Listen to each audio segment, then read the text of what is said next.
Assembly chamber. Sound.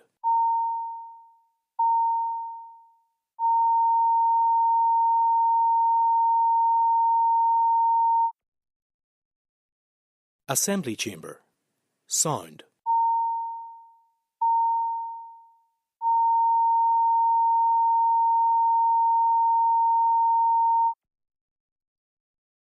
Assembly chamber. Sound.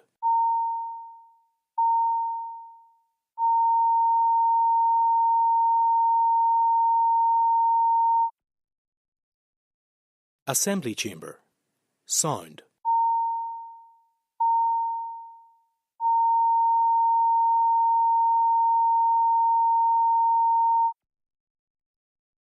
Assembly chamber. Sound.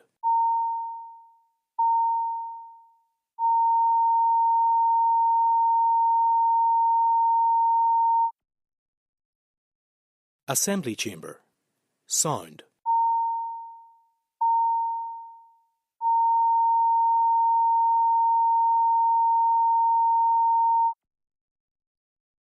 Assembly chamber.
Please be seated.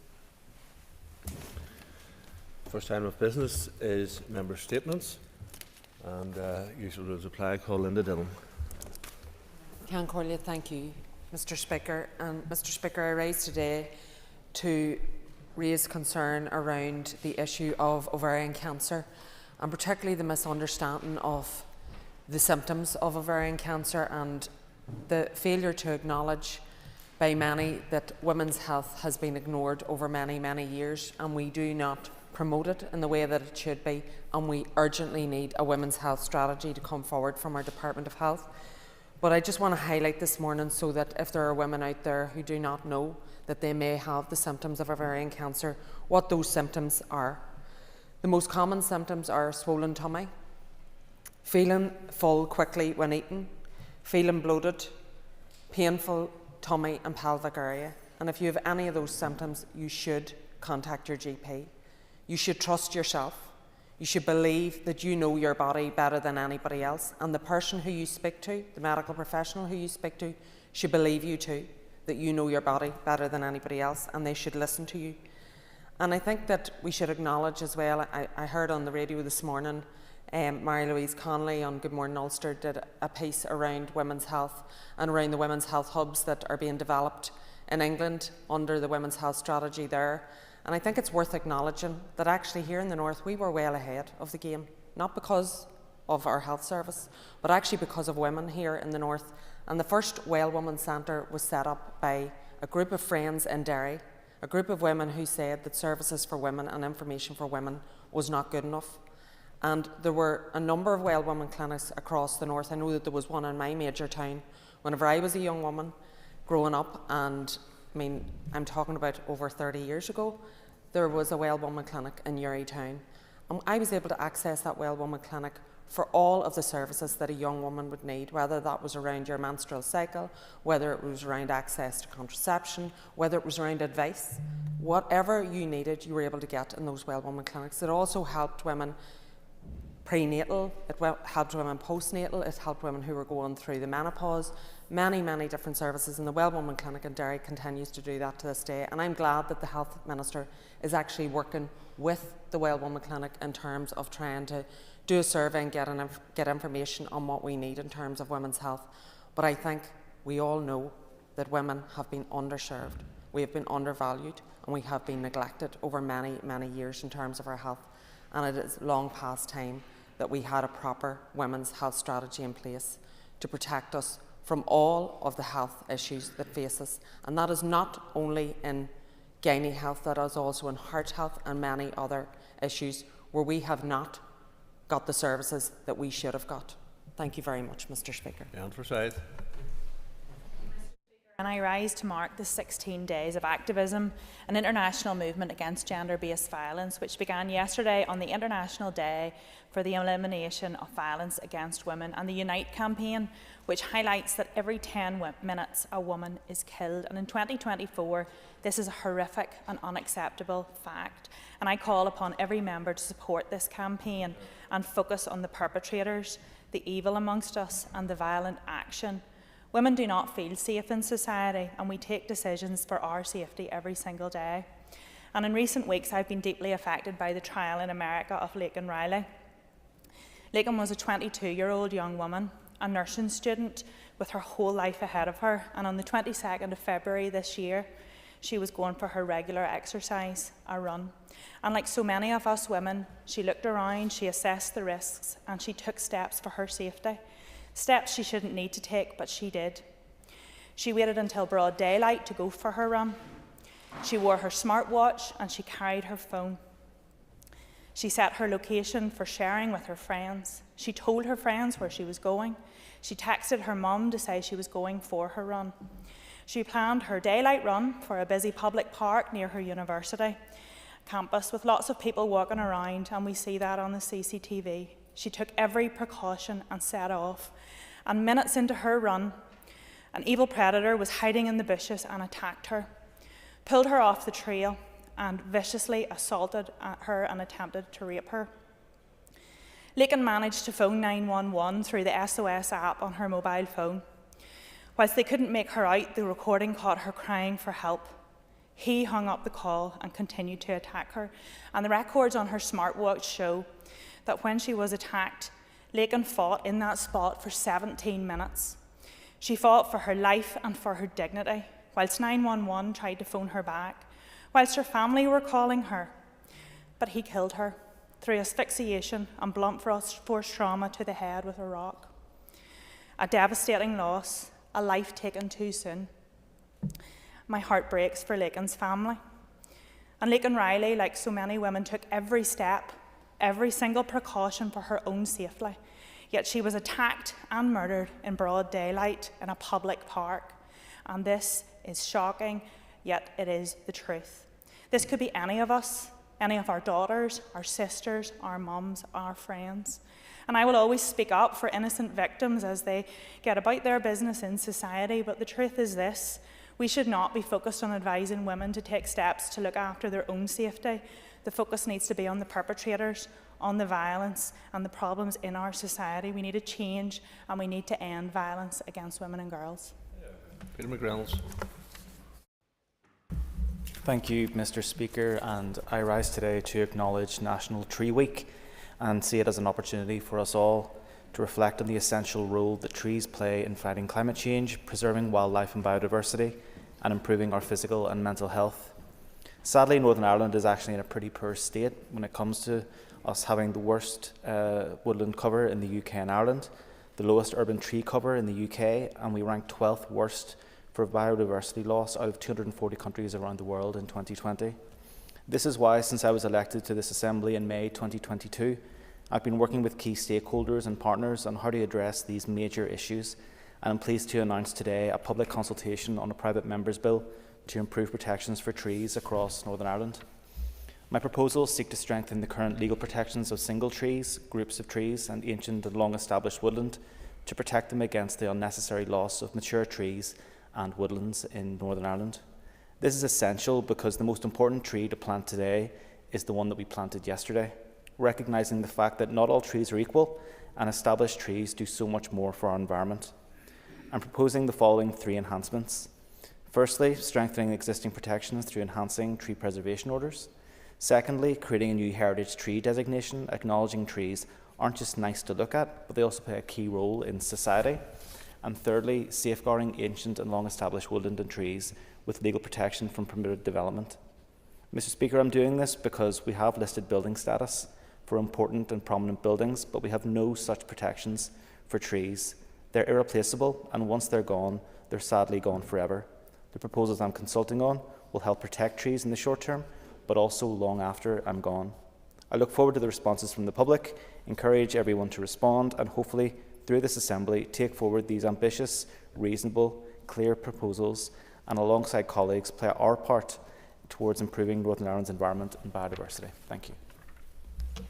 Andy Allen. As chairperson of the all-party group on fuel poverty, I wish to bring to the House's attention National Energy Action's Fuel Poverty Awareness Day, which is tomorrow, Wednesday the 27th of November. Mr. Speaker, the cold hard facts of fuel poverty and its wide-ranging impacts are undeniable.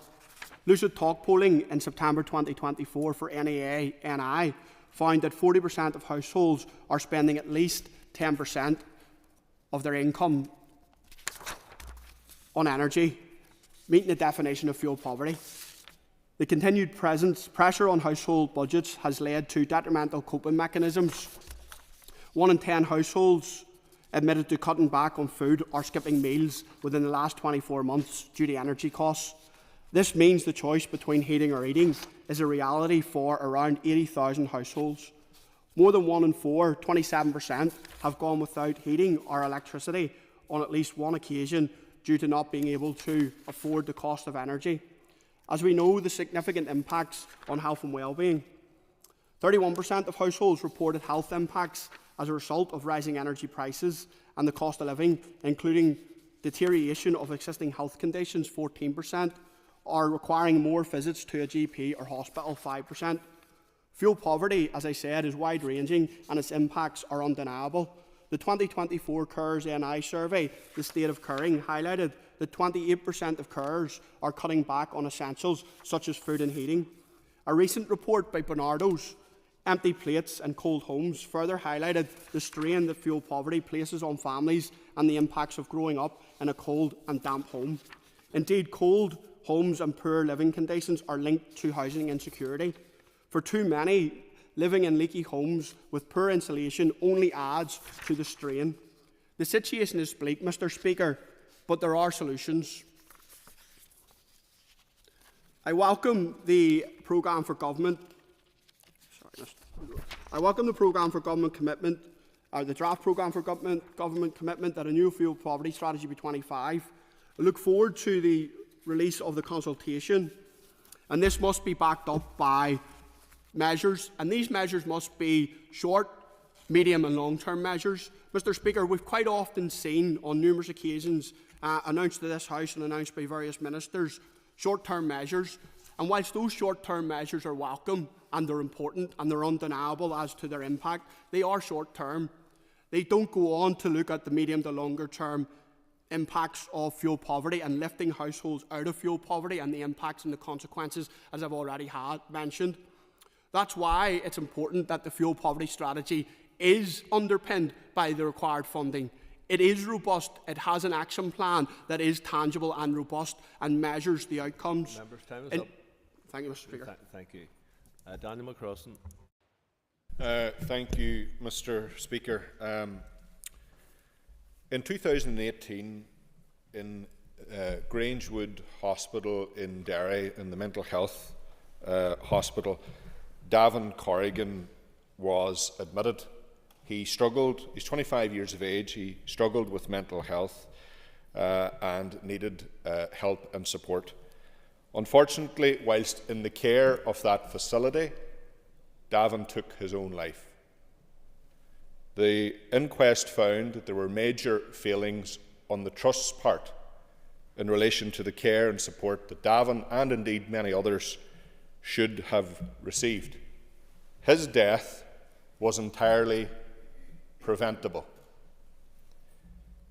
The sense of loss in our community and with Davin's family, his mum Aisling and his father Desi, is acutely felt on a daily basis.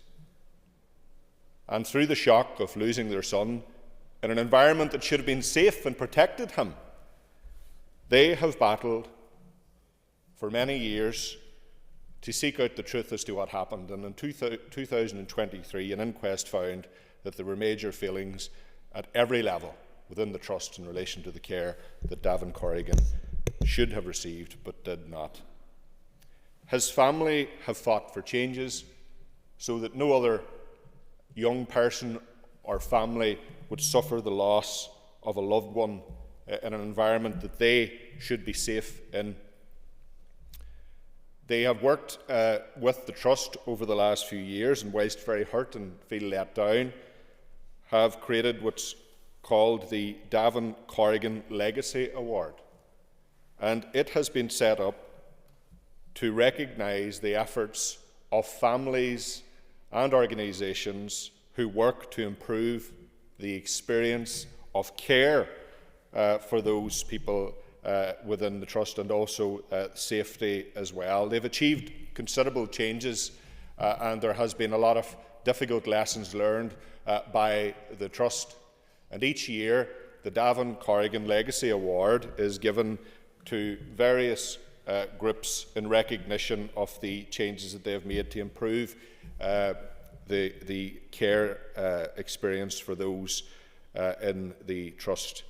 Tomorrow that award will be presented again, and this is the 5th year that this has taken place, and it will take place in the Fir Trees Hotel in Strabane.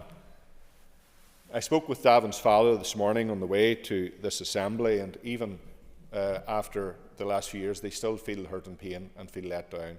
And I encourage everybody to attend that event tomorrow to remember Davin and to support his family. Thank you.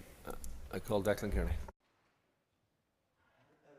The 29th of November marks the United Nations International Day of Solidarity with the Palestinian people.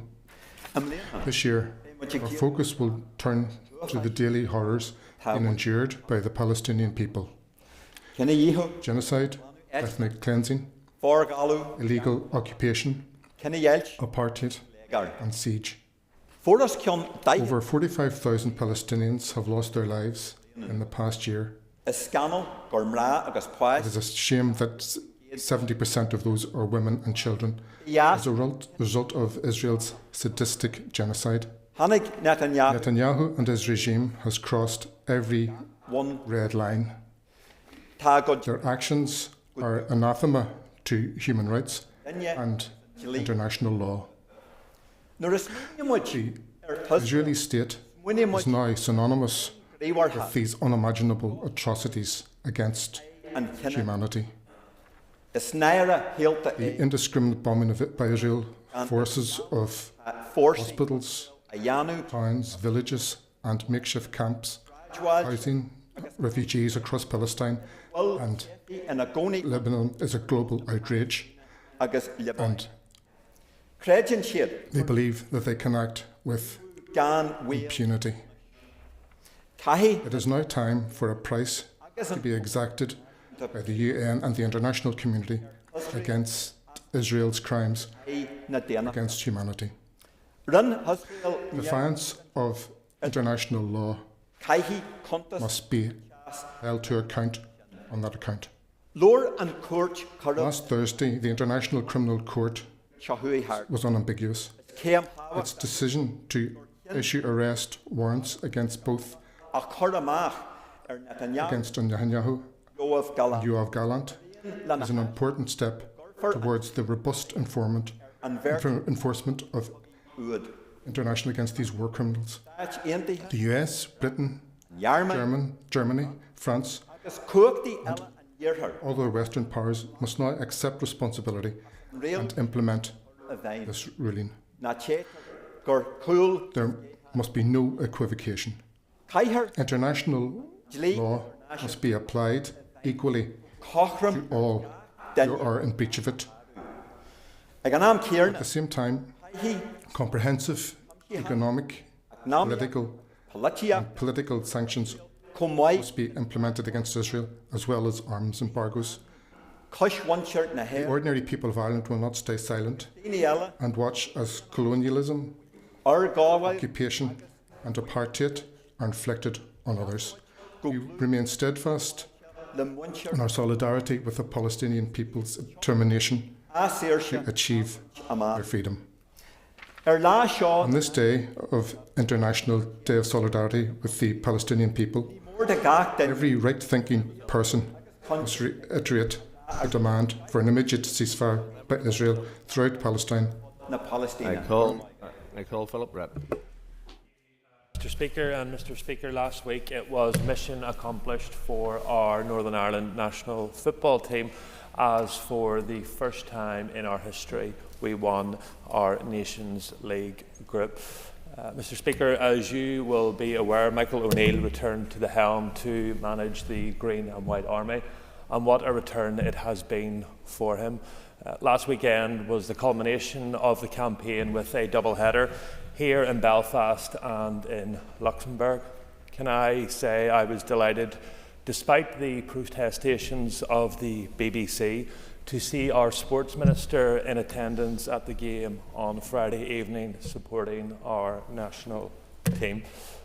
Mr. Speaker, as always, I try to make my contributions relevant to North Belfast, and I'm absolutely delighted that Ethan Gilbraith, my constituent from Glengormley, got his first international start for Northern Ireland on Monday night in Luxembourg. Ethan is a great talent with a very, very bright future. The team that started in Luxembourg on Monday, Mr. Speaker, had an average age of 22 years old. I have been following Northern Ireland across the world for many, many years, but this is one of the most exciting eras in our history. And we look forward to the World Cup qualification draw in December with excitement and anticipation. I do, Mr. Speaker, want to pay tribute to Gary McAllister and all involved in the Northern Ireland amalgamation of supporters, who this campaign put a huge effort into ensuring the return of the Windsor Roar. In recent days, Mr. Speaker, we have seen interest in the flag of Northern Ireland and our sporting bodies from quarters who for many years and continue to not want this country to exist. So I would politely point out to them they may wish to attend a Northern Ireland football match. They will see young men from every corner of this country proudly working together to make this country's team the best it can be. They are of all religions and none who proudly play under the Ulster flag. And those who seem so interested in recent days, I look forward to welcoming them to Windsor Park as we cheer on our World Cup qualification team in December. Hello, McAllister. I rise today to mark World AIDS Day on the 1st of December. I hope that everyone received their red ribbon in their pigeonholes and look forward to seeing them wearing it throughout the week. Since 1988, people around the world have come together on World AIDS Day to show strength, solidarity and determination in the fight against HIV stigma and to remember those that we have lost. Globally, 38 million people are living with HIV. Over the past 40 years, more than 35 million lives have been lost to HIV and AIDS-related illnesses, making it one of the most destructive pandemics in history. But today, thanks to medical advances, people with HIV in the UK can live long, healthy lives. We also now have the tools to stop HIV transmission entirely. But yet, stigma remains, discrimination persists. This is one of the many reasons why Alliance is so passionate about high-quality relationship and sexuality education. Positive Life have been leading the way in promoting the Fast Track Cities initiative, which aims for zero new HIV transmissions by 2030. Recently, Lisburn and Castlereagh Council joined Belfast and Derry and Strabane in committing to this initiative, and they're encouraging other councils across Northern Ireland to follow suit. To mark World AIDS Day on Friday the 29th of November, many councils across Northern Ireland would light up public buildings as a show of support. It's a powerful reminder of the importance of breaking stigma and knowing your status. HIV and AIDS are no longer the same devastating disease they once were. Advances in medicine and technology mean that HIV can be effectively treated and managed, and we are closer than ever to ending new transmissions. On the 1st of December, we will shine a light on the real experiences of people living with HIV, and let us take this opportunity to celebrate their strength and resilience, and to reaffirm our commitment to a future where HIV doesn't stand in the way of anyone's life. Thank you. Michael Bain. We all love to see the pictures on social media of the older folk in our communities visiting schools, sharing tech experience or gardening tips with the younger generation. There are mutual and social benefits from this work, but it doesn't happen without facilitation. Since 2009, Linking Generations NI, LGNI, are the only catalyst organisation leading the way in developing quality and sustainable intergenerational practice across Northern Ireland.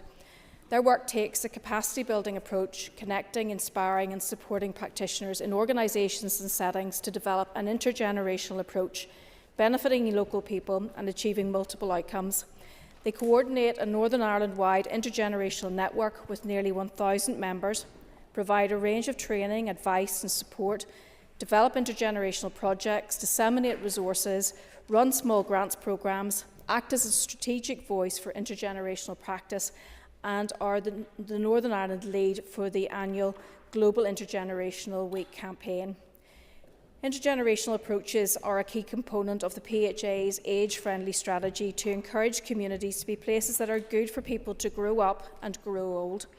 LGNI works with 11 age-friendly council officers who coordinate local action plans supported by community and statutory partners. These plans recognise and include intergenerational activity, with LGNI providing data to demonstrate impact and the achievement of multiple outcomes. The new PFG requires intergenerational working to ensure that Northern Ireland is a place that supports today's generations and future generations, cutting across numerous departments such as communities, health, TEO and justice. Truly age-friendly communities are healthier communities and places where all ages are connected, respected, valued and engaged together. LGNI use the opportunity that intergenerational practice presents to support quality and sustainable practice and connections between generations that promote improved mental health and well-being, social inclusion, educational outcomes for children and young people, community safety and skills sharing. LGNI operates with a team of just 4 part-time staff, but it's in a funding crisis. They receive a small amount of infrastructure funding from the PHA, which doesn't sustain their daily operations. Reliance on project funds means their future is unsecure. They are at risk of closure. And I want to make members aware of LGNI and its need for core funding to protect their infrastructure and the requirement of a cross-departmental approach. As global leaders in the intergenerational field, the potential closure of LGNI risks the loss of expertise, the strong infrastructure they have built and the support that they have garnered. Their Scottish partners, Generations Working Together, benefit from government funding, and we look to this example as a best practice model. Time's up. Thank you. Call Peter Martin. Thank you, Mr. Speaker. Last week I attended an event on heart failure and heart disease organised by the British Heart Foundation and Heart Failure Warriors, and was made aware of some very startling statistics. In the United Kingdom alone, there are 200,000 new diagnoses of heart failure every year, and in Northern Ireland, about 22,000 are accounted for in those figures. And people living with heart failure will know it's a debilitating chronic condition which can severely restrict the lives of those affected. Survival rates for those with heart failure are in some cases worse than common cancers. In fact, half of people with the condition could die within 5 years of diagnosis. It's also very deeply concerning that there are presumed 20,000 people with undetected and undiagnosed heart failure, and these people are missing out on crucial early intervention. It's an area that's certainly very personal to me, as my grandfather passed away of a heart-related illness in his 60s.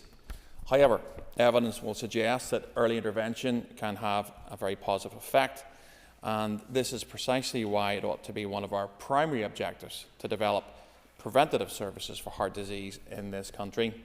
Patients should get access to specialist treatment and care and should not have to endure a postcode lottery.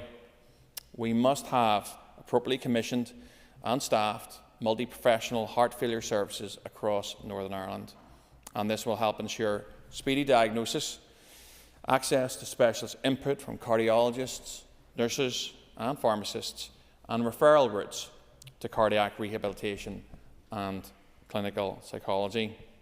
There are a number of amazing charities working in this area. I've mentioned two, the BHF and Heart Failure Warriors, but would also like to highlight the work of the Northern Ireland Chest, Heart and Stroke Association, Brave Hearts NI, and the Children's Heartbeat Trust. This work, however, should not be left up to these charities. The reality is this: in Northern Ireland, 340 people will die this month from a heart or circulatory disease. Around 90 of them will be younger than 75, and around 13 babies will be diagnosed with a heart defect. I certainly welcome the Education Minister's very positive news yesterday that he will deliver a defibrillator for every school in Northern Ireland, and this is a big step forward in this particular area. However, on the wider issue, I'm asking for the Minister for Health to reflect on Northern Ireland's preparedness to address heart failure and circulatory diseases going forward, and for him to provide a roadmap for improvements in this area. Thank you, Mr. Speaker. Thank you very much, Mr. Speaker. Mr. Speaker, on the 21st of November 1974, two pubs in Birmingham were bombed by the IRA, namely the Mulberry Bush and the Tavern. The first bomb exploded a mere 6 minutes after a telephone warning. With the second pub situated below ground level and crowded with over 100 young people, this slaughter was entirely predictable. Reports from that day are chilling. People blinded by molten metal, human skin burned like meat shoved under a grill.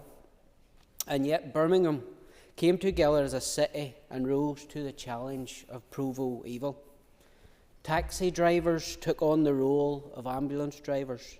Medical staff who worked to the early hours of the morning came in again after just a few hours off.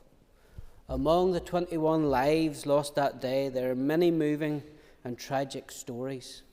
The Riley family had moved from Donegal to Birmingham 27 years previously. One of the couple's sons, Eugene, was out in the pub that night, and his father went to identify his body. When he was at the makeshift mortuary, not only did he find Eugene's body, but that of his other son, Desmond Riley. Desmond had returned to the city unexpectedly and gone for a drink with his brother. Desmond's wife gave birth to their child the following March. Mr. Speaker, 50 years on, no one has ever been held accountable for the slaughter on that day. In fact, the IRA have never even officially admitted their shameful responsibility. I want to publicly support the call of victims for justice and for a public inquiry. I want to commend the tenacity of the campaign group Justice for the 21, and particularly Julie Hamilton, who lost her sister Maxine that day, one of 6 women and girls murdered. The First Minister tells us that she wants to combat violence against women and girls, yet remains that there was no alternative to the murder of women and girls in Birmingham. Her party leader doesn't think it's fair to ask her about the IRA, yet what was she doing on the night of the 50th anniversary of the Birmingham bomb? Sharing a stage with the Wolfe Tones, who famously wrote the words of ooh, ah, up there, ah. Perhaps if our young people were educated about Birmingham, they would sing and chant those words with a little less gusto. Mr. Speaker, it's time for justice. It's time for a public inquiry for the Birmingham families. That brings to a conclusion the members' statements. We now move to the next item of business, which is the Greenhouse Gas Emissions Trading Scheme Amendment number 2, and I will ask the clerk to read the motion.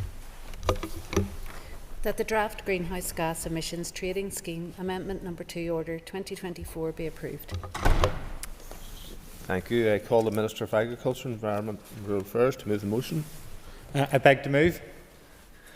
Thank you. The Business Committee has agreed there should be no time limit in this debate, and I call the Minister to open the debate on the motion.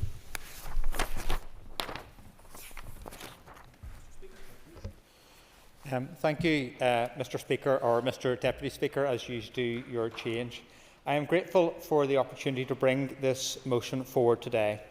The UK Emissions Trading Scheme was established in 2020 under the Climate Change Act 2008 by the Greenhouse Gas Emissions Trading Scheme Order 2020 as a UK-wide greenhouse gas emissions trading scheme to encourage cost-effective emissions reductions. It helps contribute to the achievement of greenhouse gas reduction targets set in the 2022 Northern Ireland Climate Change Act, along with wider UK emissions reduction targets and net zero goals. The scheme replaced the UK's participation in the EU emissions trading system and came into force on the 1st of January 2021. It may be helpful at this point to provide a brief summary of the operation of the UK ETS. It is based on a cap and trade principle, requiring participants to purchase and surrender a carbon allowance for each tonne of carbon dioxide that they emit. The more carbon dioxide emitted, the more allowances required. There are penalties for failure to obtain and surrender the requisite number of allowances. Participants face a choice between paying to emit or investing in decarbonisation. A cap is set on the total amount of allowances available under the scheme and is gradually reduced over time. The aim is to encourage reductions in emissions. Scheme participants, with the exception of electricity generators, receive free allowances which cover a proportion of their emissions. This is known as free allocation, and its purpose is to prevent carbon leakage. Industry moving away to relocate to other parts of the world which either don't have costs for carbon emissions or costs which are lower. It is important at this point to note, in the Northern Ireland context, there is an exclusion from the scope of UK ETS for Northern Ireland's 6 electricity generators, which remain in EU ETS to preserve the functioning of the single electricity market on the island of Ireland.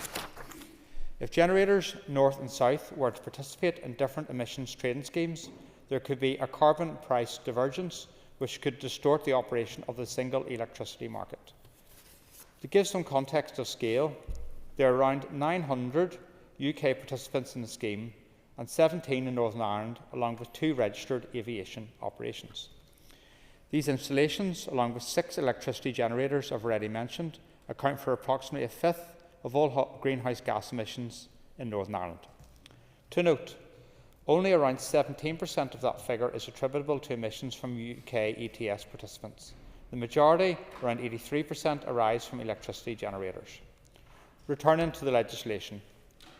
Since the previous Assembly approved the Greenhouse Gas Emissions Trading Scheme 2020 Order, which I shall here thereafter refer to as the 2020 Order, establishing the scheme, it has been amended and supplemented through further instruments to ensure that it continues to function effectively. The amended order before us today includes Northern Ireland within the scope of the legislation made on GB-only basis during the recent Assembly suspension, in addition to implementing a net zero aligned emissions cap. The proposals contained in the order before us today were subject to a joint UK-wide consultation between March and June 2022. The response to this consultation was published in July 2023 and included a commitment to implement a net zero aligned cap on emissions with effect from the 1st of January 2024. The Greenhouse Gas Emissions Trading Scheme Amendment No. 2 Order 2024 was laid in draft before the Northern Ireland Assembly on the 22nd of October 2024 under the Climate Change Act 2008, which requires that the order be laid in draft and debated in each legislature which is to have effect. So far, the order has been debated and approved by the Scottish Parliament, the Seanad Cymru, and was debated yesterday and also in the House of Commons. This order, if approved, will make the following changes to UK ETS. It will implement a reduction of UK ETS cap to align with the net zero trajectory consistent with UK and NI net zero objectives. In order to deliver on commitments given in the Government response to developing the UK ETS consultation, the number of allowances auctioned from the 1st of January 2024 onwards has already been reduced. This has been facilitated through amendments made under the Finance Act to the UK ETS auctioning regulations to support a smooth transition for scheme participants, whilst also sending a strong signal to decarbonise. This course of action was taken as it is not possible to bring forward an amendment to the 2020 order, which I bring before you today, on a UK-wide basis, whilst the Assembly was not sitting. To delay the implementation of the cap reduction would have resulted in a steeper reduction in availability of allowances from the previous cap to the net zero trajectory, which would have been unfair on participants. The order now creates a flexible reserve of allowances, which will be stocked from allowances such as those which remain unallocated, which have been available to participants for free. The share could be used, for example, for future market stability purposes to mitigate against unexpected price shocks. The order will also extend UK ETS amendments previously implemented in Great Britain only to Northern Ireland to reinstate policy consistency across all of the UK jurisdictions. This includes technical changes, including capping the maximum amount of free allocation aircraft operators are eligible to receive. There are no aircraft operators registered in Northern Ireland in receipt of free allocation. Clarifying the treatment of carbon capture and storage plants, and also extending the scope of UK ETS to include flights from Northern Ireland to Switzerland to ensure uniformity of approach across the UK. The order will introduce both a civil penalty for failure to submit information to regulators and a deficit notice for instances where operators fail to surrender sufficient allowances for their emissions by the surrender deadline. It also introduced amendments to ensure a more consistent approach by regulators in the application of such penalties. These are the main elements of the order. As I have stated, the amendments contained within the draft order are mainly of a technical and operational nature, in addition to implementing a net zero aligned emissions cap. The emissions cap is consistent with the UK and devolved administrations' decarbonisation trajectories for the sectors within scope. The order does not extend the scope of the scheme to additional industrial sectors at this time. My department is considering further development and expansion of the scheme, along with other UK administrations, as part of ongoing and planned UK-wide consultation exercise. The changes within this order are as a result of already agreed policy. The UK-wide impact assessment was published alongside the main government response and reflects the position of all administrations across the United Kingdom, including Northern Ireland. This reflected the different pace at which individual nations could decarbonise, whilst recognising that UK ETS is, by design, a UK-wide scheme which delivers a common carbon price across all 4 jurisdictions. The UK ETS Authority has recognised the potential impact that the reduction in availability of allowances may have on participants, so have taken action to smooth the transition to the net zero cap. This has been facilitated by bringing 53.5 million unallocated allowances from previous years to market between 2024 and 2027 to ensure that there is no sudden drop in allowance supply as a result of the transition to the new cap without affecting the climate ambition of the scheme. This has ensured that there has been no sudden increase in carbon prices as a result of the cap reduction, which has been in place under the Finance Act since the 1st of January this year. I will work with colleagues across the UK ETS Authority and as part of the Net Zero Interministerial Group to further consider market stability policy going forward. In conclusion, Mr Deputy Speaker, This order will embed UK-wide net zero emissions cap within the 2020 order and will help to improve the effective operation of UK ETS. This in turn will help to ensure that the scheme continues to play its part in incentivising greenhouse gas emissions reduction in Northern Ireland and across the UK. Accordingly, I commend the order to the House.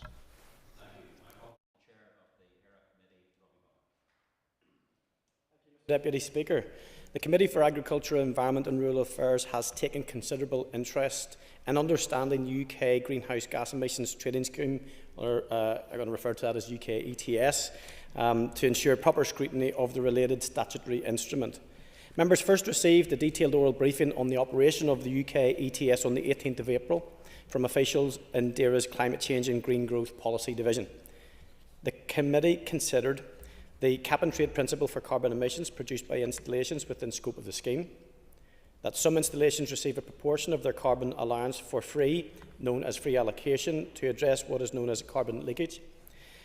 They looked at the governance of the scheme by the UK ETS Authority. They also considered specifics to Northern Ireland, such as the 6 electricity generating installations that continue to participate in the EU ETS under the terms of the Windsor Framework. Mr Deputy Speaker, we then, at our meeting on the 26th of September, considered a letter from the Minister giving us advance notice of the laying before the Assembly of the statutory instrument to amend the Greenhouse Gas Emissions Trading Scheme Order 2020, which provides the legislative basis for the UK ETS. The Committee then heard that Minister Muir had given consent for the draft SI to be led under draft affirmative resolution procedure, and that it is being led simultaneously as an order in Council before the Northern Ireland Assembly, Houses of Parliament, the Scottish Parliament and the Senate. On the 7th of November, the Committee took an oral briefing on the SI to further understand the proposed amendments. Officials then highlighted that the UK ETS established in January 2021 was designed to be more ambitious than the EU scheme, and that it is an effective decarbonisation scheme with the aims of promoting carbon emissions reduction and incentivising participants to invest in clean, low-carbon technologies. Mr Deputy Speaker, officials then summarised the amendments for the Committee as follows. 1. A reduction of the UK ETS cap to align with a net zero trajectory. 2. Creation of a flexible reserve of allowances, which will be stocked from allowances such as those that remain unallocated and may have been available to participants for free. And that pot could be used, for example, for future market stability purposes. Thirdly, that it would extend to Northern Ireland the UK ETS technical amendments that were implemented in GB when the Assembly was not sitting. It would then extend the scope of the scheme to include flights from Northern Ireland to Switzerland. They then talked on the expansion of the scope of the scheme to include CO2 venting process emissions from the upstream oil and gas sector.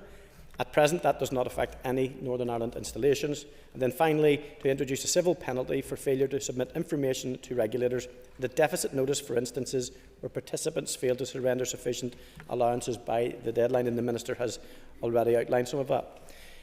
The Committee then queried the impact on Northern Ireland of the amendment and noted that the inclusion of flights from Northern Ireland to Switzerland are now within scope of the scheme, and allowing for installations that are carrying out a registered activity but are also storing to be eligible for free allocation for those emissions that are not being captured. There are no such installations here at present.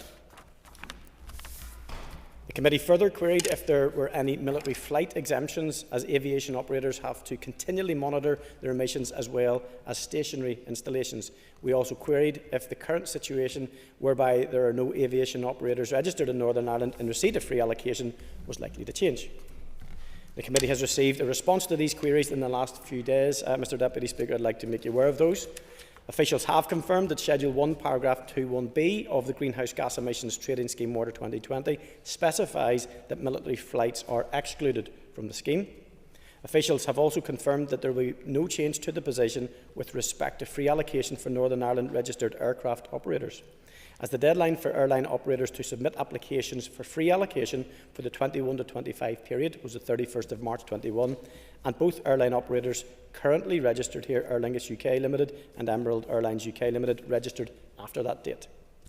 Mr Deputy Speaker, overall the Committee were content that the amendments are mainly of a technical and operational nature, and that the order does not extend the scope of the scheme to additional industrial sectors. Therefore, in conclusion, the Committee agreed to recommend that the draft Greenhouse Gas Emissions Trading Scheme Amendment Order No. 2 for 2024 be approved by this Assembly. Thank you, Mr Deputy Speaker. Ardglass An emissions trading scheme is, if properly designed and operated, an efficient and practical means for helping to reduce greenhouse gas emissions. All too often, the burden of carbon reduction schemes is left to fall on the consumer and not the producer, and a well-designed ETS could help restore that balance. Indeed, until Brexit was inflicted upon us, we were part of such an emissions trading scheme in the European ETS, which, while far from perfect, has been shown to be rendering results, with a record 16.5% drop in emissions last year alone. As stated by other speakers here, this particular amendment deals with largely technical changes as well as some corrections and the extension of a number of measures that could not be applied here while the Assembly was not sitting. And even of those measures that are to be extended here, many will have no actual effect, as the issues they target don't currently exist here. Furthermore, there are concerns about other aspects of the amendment: the greenhouse gas emissions trading scheme auctioning regulations and the development of a flexible reserve, for example, risks allowing emissions to be moved around rather than actually being reduced. And for this emissions trading scheme to be effective, it should seek to align as closely as possible with the European emissions trading scheme. But understanding that this amendment is largely a technical one, I am happy to support the motion and alongside the committee. Michelle McElveen, please. From the outset, we recognise the intention of the UK emissions trading scheme is to incentivise greenhouse gas emissions, whilst recognising the importance of maintaining competitiveness in our economy. The draft order before us today flows from amendments being made to the scheme across the UK, and perhaps most significantly reduces the base cap of allowances and the number of free allowances that can be issued to participants in the period running to 2030. As a party, the DUP supports the United Kingdom's long-term net zero ambitions, and we will advocate for policy and initiatives that are environmentally responsible and support decarbonisation. Yes, certainly. I thank the member for giving way. In my own constituency of Fermanagh and South Tyrone, NSERC, which is a company that is a glass-making company, have done quite a significant amount of work in relation to decarbonisation of their production. They're a global company, and it's important that we see pioneering initiatives that NSERC have installed. So it's important, and I hope the member agrees with me, that we see companies have fair and just transition in relation to decarbonisation. I thank the member for intervention, and I agree with the member for Fermanagh South Tyrone. I've had the pleasure of actually visiting the NSERC site to see the incredible work that the company is doing, and like so many companies in Northern Ireland, they are leading the way in respect of the circular economy. Mr Deputy Speaker, although we appreciate that there is a role for ambitious and flexible emission targets and schemes such as the ETS is driving forward progress, the DUP also want to see a fairer, not faster approach to net zero. In this place, during the last mandate, climate legislation was rushed, poorly drafted and conflicted with independent scientific advice by the Climate Change Committee.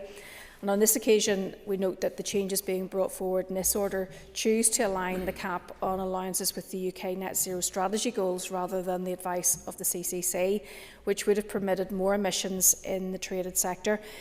That again gives food for thought.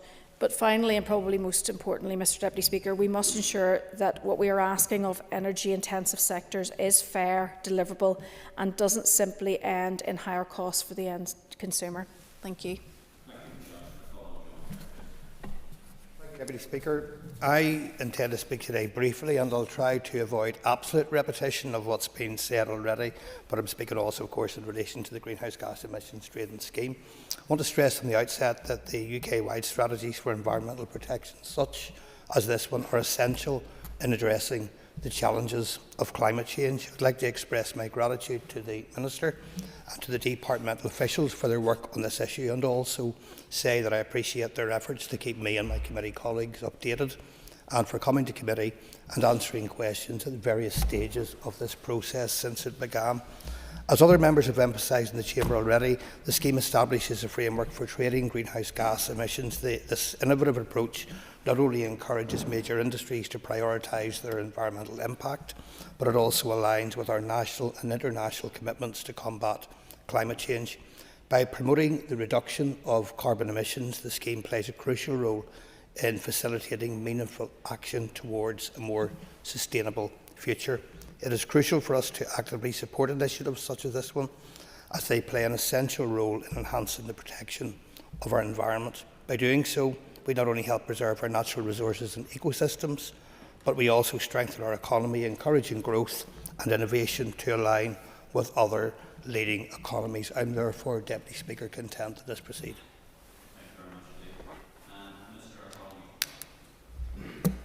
Thank you very much, Mr. Deputy Speaker, and thank you to the members who have contributed to the debate today. Before I just sum up in terms of this debate, I would say that I'm really looking forward to going to Fermanagh and South Tyrone tomorrow and visiting Ensark. And that's a good example. I think we're all agreed in terms of circular economy and decarbonisation. So I'm looking forward to being there. And not be just one business I'll be visiting tomorrow whilst down in beautiful Fermanagh. To summarise, the Greenhouse Gas Emission Trading Scheme Amendment Order 2024 will implement a net zero aligned emissions cap and will make various technical and operational amendments to the UK emissions trading scheme. The amendments will not impact on Northern Ireland electricity generating installations, which continue to participate in the EU scheme under the terms of the Windsor Framework. The order will increase the climate ambition of UK ETS as it aligns with the emissions cap of Northern Ireland, Scotland, Wales and UK-wide net zero objectives. The UK ETS has, however, already effectively implemented a net zero cap from January 2024, as I referred to in my opening remarks, as amendments to the UK ETS auctioning regulations have ensured the number of allowances available for auction have been in line with a net zero consistent trajectory from the beginning of this year. This will provide businesses and participants with certainty to be able to plan their decarbonisation strategies. In addition, the UK ETS Authority has taken action to smooth the transition for participants to new net zero aligned cap. The tightening of the cap will not result in any additional administrative burdens for participants. The ETS is one of the most effective emissions reductions interventions which has reduced Northern Ireland greenhouse gas emissions in sectors within scope by 52% since the inception of EU ETS in 2005. Further amendments to expand the scope of UK ETS to other industrial sectors such as waste incineration and domestic maritime to increase the effectiveness of the scheme and further contribute to UK and devolved administrations' net zero climate objectives are subject to ongoing and planned UK-wide consultation exercises. Finally, in order that Northern Ireland, along with the rest of the UK, can continue with our efforts to reduce greenhouse gas emissions through the effective implementation of UK ETS, I believe that we need to pass this order. Accordingly, I commend the order to the House. Is that the draft Greenhouse Gas Emissions Trading Scheme Amendment number 2, Order 2024, be approved. All those in favour say aye. Aye. Any contraries? The ayes have it. The ayes have it. Mr. Brett. Thank you, Mr. Deputy Speaker. On a point of order, could I just take this opportunity to pay tribute to our security team and of members of the PSNI who have just been forced to remove anti-Israeli protesters from the Great Hall. People in this place are entitled to express their views in a democracy. They are not entitled to access parts of this building where staff are trying to work and interrupt their day. I am very proud to represent North Belfast, the home of the synagogue and the Jewish community in Northern Ireland, and this place will not be used or abused by those to express their anti-Israel views. Thank you. Record, and I'll be taking those issues up with the Speaker as we go through. The next item of business is a motion from the Committee on Procedures to make provision on standing orders for the establishment of the Windsor Framework Democratic Scrutiny Committee. Clerk, could you please read the motion? That the motion to establish a new standing order of the Assembly, as detailed on the order paper, be agreed.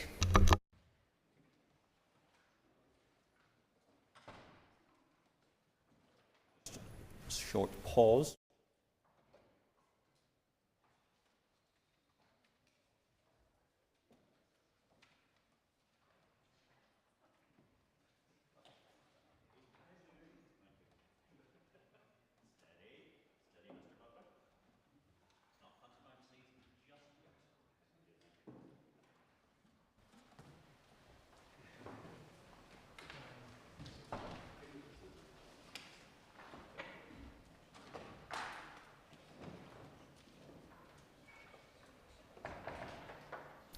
call Kelly Armstrong to move the motion on behalf of Committee on Procedure. Moved.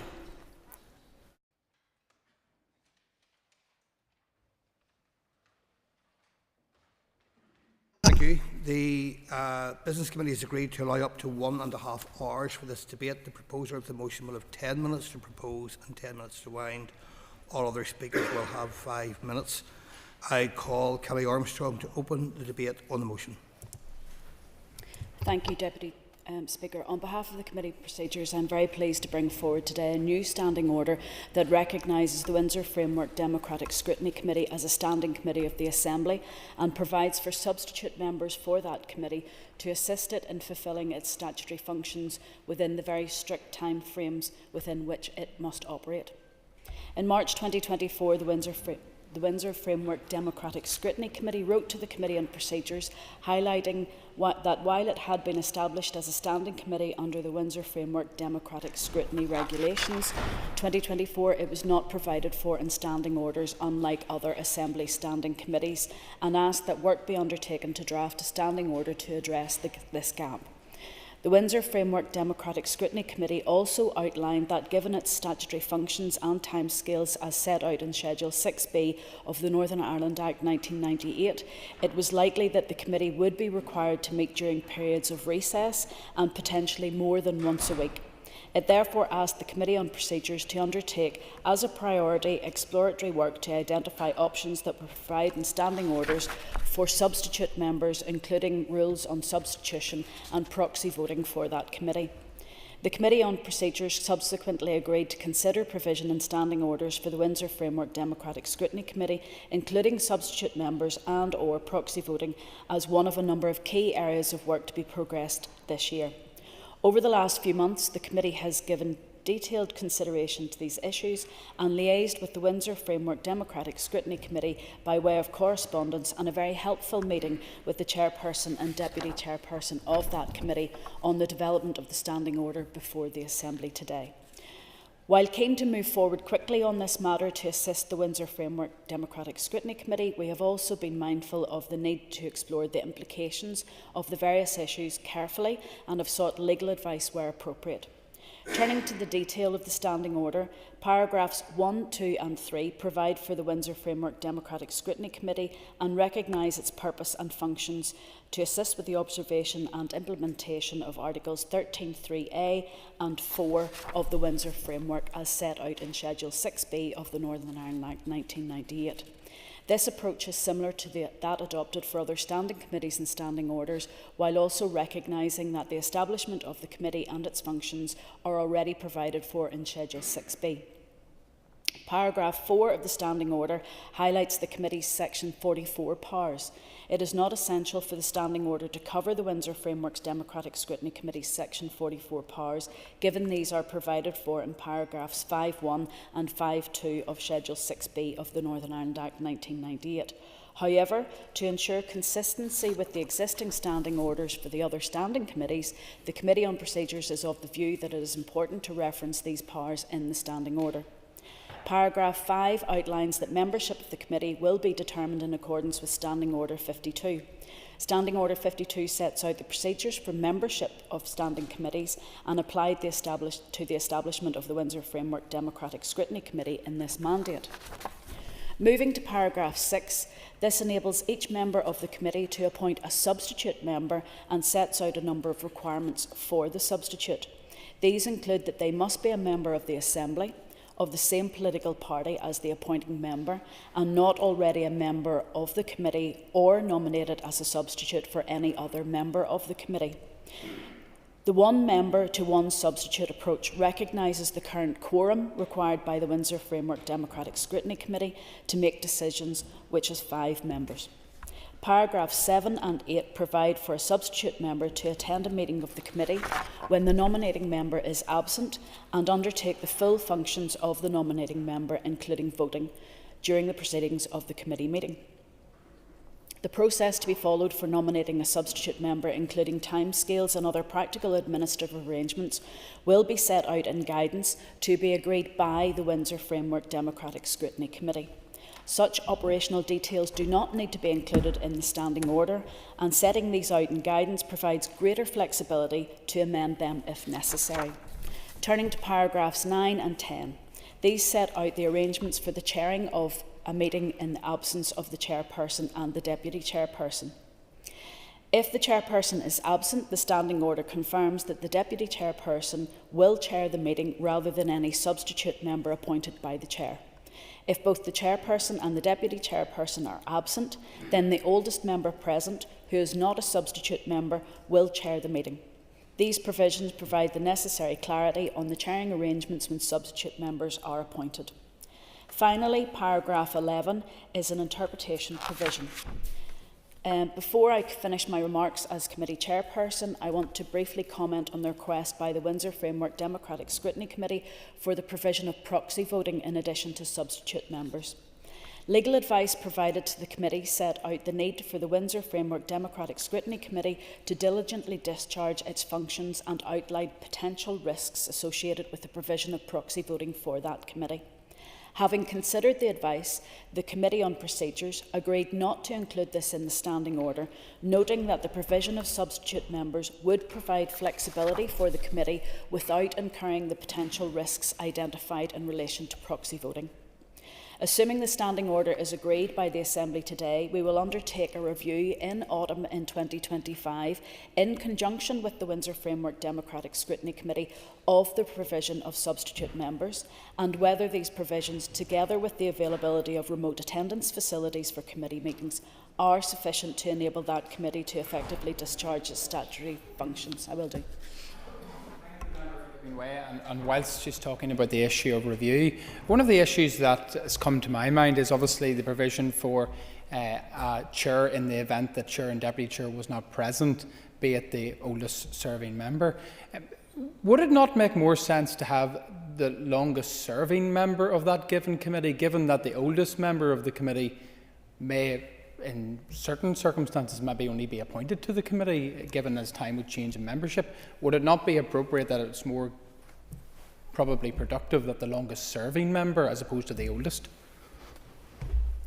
It was discussed at committee. It was discussed at some length on one of our meetings, and to be honest, it was the member's own DUP colleague who proposed that it would be an oldest member. We considered how it would go forward, but as this is part of the rules of the House, for instance, when the Speaker, between times, was the oldest member, that it was felt then by members unanimously at the committee that it would be the oldest member to be put into standing orders. So just going back to the speech, assuming the standing order is agreed by the Assembly today, we will undertake a review in the autumn, as I've said, in 2025 with the Windsor Framework Democratic Scrutiny Committee to ensure that the facilities provided for substitute members and the remote access are sufficient to enable that committee to effectively discharge its statutory functions. But Mr Deputy Speaker, I'm pleased that we've been able to progress this work and bring forward this new standing order which recognises the Windsor Framework Democratic Scrutiny Committee as a standing committee of the Assembly and assists it to fulfil its statutory functions through the provision of substitute members. I'd now like to speak just very shortly in my capacity as an individual MLA. I would like to put on record I recognise just how busy the Windsor Framework Democratic Scrutiny Committee is. It is one of the most busy standing committees, given the fact of how often that it meets. It is right that the Committee for Procedures does not review the operational internal workings of that committee. However, I believe that it would be very useful and to put on record that there should be a review of the committee structures by the Commission, the Assembly Commission and the independent body to recognise the fact that this is a standing committee that sits during recess. It sits many times.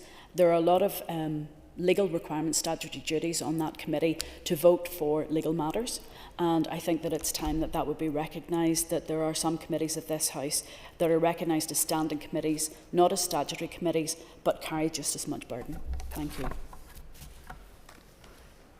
Thank you for moving the motion. I now call Philip McGuigan, Chair of the Windsor Framework Democratic Scrutiny Committee. Last Collier. At its meeting on the 21st of November 2024, the Windsor Framework Democratic Scrutiny Committee considered the draft standing order that is before the Assembly today. The standing order follows a request from the Democratic Scrutiny Committee to the Committee on Procedures to bring forward these provisions. And can I, on behalf of the Democratic Scrutiny Committee, thank the Chair and the committee members of the Committee on Procedures for the work that they have done and for bringing the standing order to the Assembly today. As the Chairperson for the Committee on Procedures has outlined, the standing order provides for the Committee itself and makes provision for substitute members. The Chair has outlined the rationale for providing for the Committee in standing orders, so I will concentrate on the provisions for substitute members. The Democratic Scrutiny Committee has a number of statutory duties which are unique to it, and its work is subject to very tight timeframes. For example, it must decide whether or not to hold an inquiry into a replacement EU Act which is the subject of a notification from the British Government, and it must do so within 5 working days. The Committee's work programme, for all intents and purposes, is not under its control. It's largely dictated by notifications from the British Government on foot of acts being published in the European Union Official Journal. This means that the Committee can't be certain when notifications are going to be made, and it also means that notifications can continue throughout the Assembly's recess periods. Consequently, there is a risk that a notification may be made during a recess period when members of the Committee are unavailable to reach a decision. Should several members be unavailable, it may be impossible for the Democratic Scrutiny Committee to reach a decision because quorum cannot be reached. This standing order before us today will allow for a substitute member to consider the relevant issues and take part in reaching a decision. The substitute member would receive all the advice that would have been provided to the absent member and would attend the committee meeting to exercise all the functions of the absent member. The committee had also asked the Committee on Procedures to consider proxy voting to provide for even greater flexibility, but having considered legal advice on the matter, the committee is content that provision for substitute members only is progressed at this stage. Nevertheless, we welcome the fact that the Committee on Procedures intends to undertake a review of the standing order in approximately 12 months' time to assess how it is operating in practice and any issues can be addressed then. In conclusion, I would like to thank the Committee on Procedures for its work in bringing forward the standing orders. It will hopefully provide the Democratic Scrutiny Committee with the flexibility it needs to discharge its functions effectively during recess periods.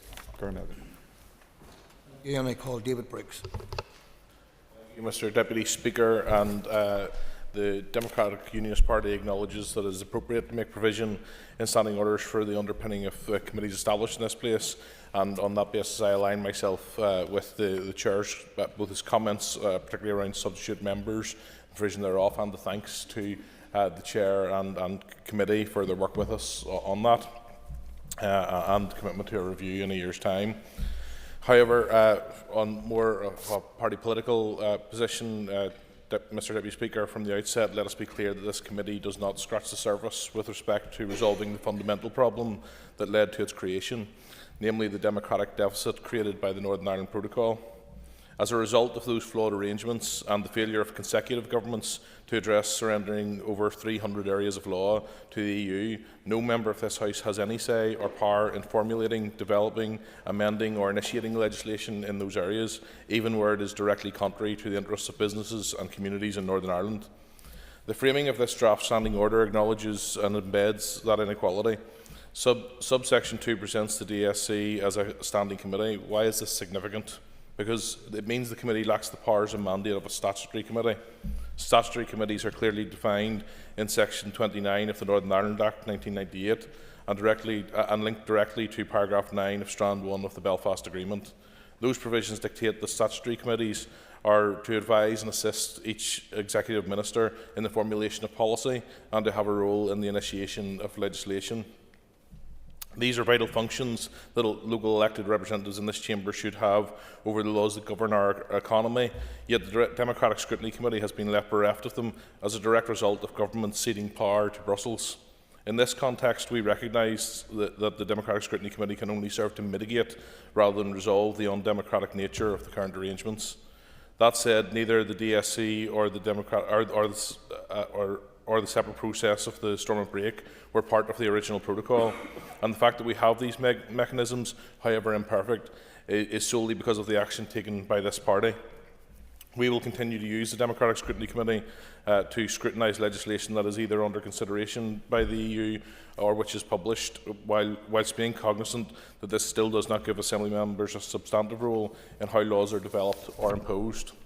The Stormont break mechanism is distinct from the Democratic Scrutiny Committee, and the DUP will use it to full effect in pursuit of our overall objectives of removing barriers within the United Kingdom, ensuring the primacy of its internal market. We also have successfully tested the government's duty not to adopt EU laws not currently covered by the Windsor Framework without cross-community consent in this Assembly. However, both of these processes provided Assembly members with a say after the fact. When legislation has already completed its process, that in itself demonstrates the gulf in democratic accountability still to be bridged. Regrettably, even when taking account of its limited functions, the parties opposite have demonstrated a willingness to constrain the scrutiny or proposed or published EU acts beyond an initial desktop exercise. Frequently, the call of unionists on the committee for an inquiry into a piece of legislation, especially where its impacts for Northern Ireland remain unclear, has been shut down and voted down. Having previously called for the rigorous implementation of the original protocol, which ceded control of our laws without any mitigation and any role for this Assembly, it now appears that Sinn Féin, the SDLP and Alliance are committed to frustrating even the peripheral influence handed to these institutions. For these reasons, we welcome the creation of a new Northern Ireland Select Committee in the House of Lords. That committee, we suspect, is likely to garner a more open and transparent approach to examining the multitude of EU rules, regulations and laws coming forward that directly affect Northern Ireland. This was the case in the last parliamentary mandate, and in the coming months and years, this work will become increasingly more important. Mr Briggs, can I ask you to address the content of the motion on the order paper rather than structures at Westminster that aren't mentioned in the order paper? Well, Mr Speaker, I was drawing remarks to a close, and I will only say that we look forward to engaging with those structures at Westminster which you mentioned. Thank you very much, Mr Deputy Speaker. Thank you.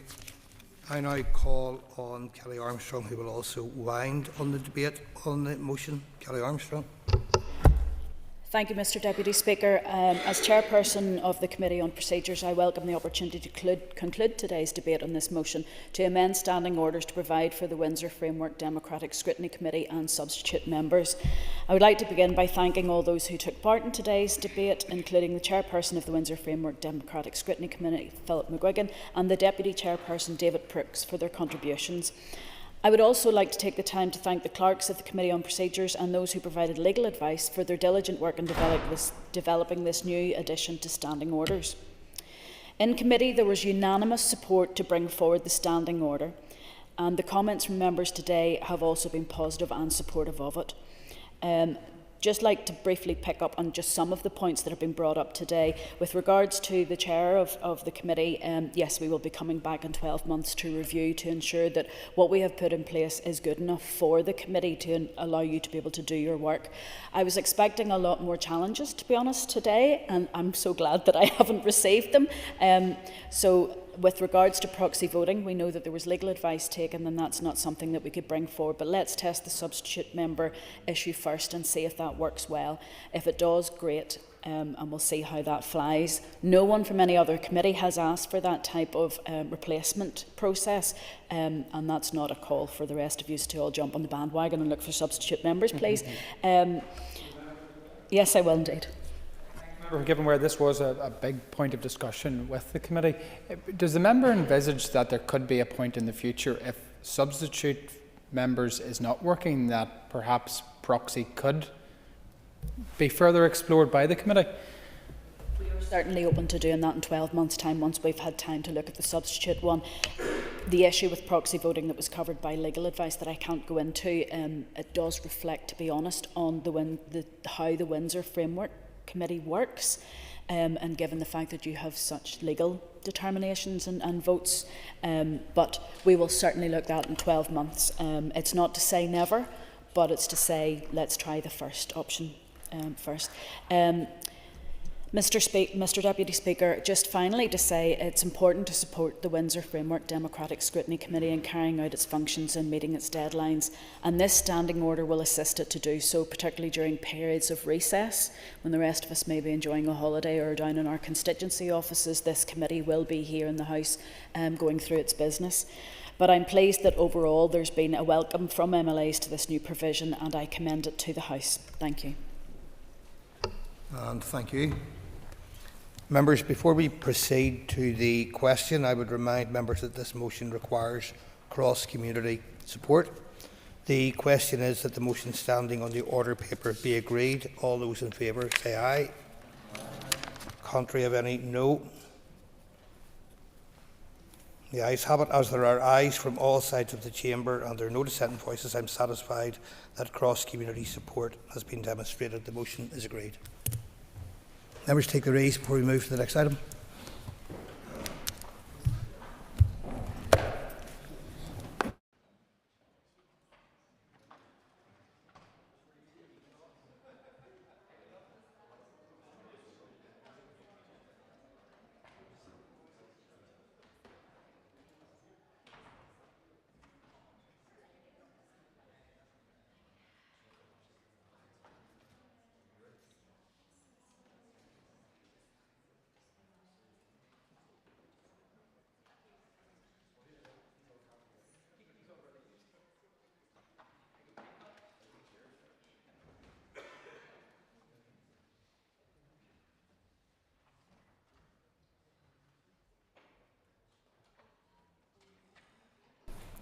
Okay, members, the next item of business is a motion on delays to the Flagship Maternity and Children's Hospital project. Clerk, please read the motion.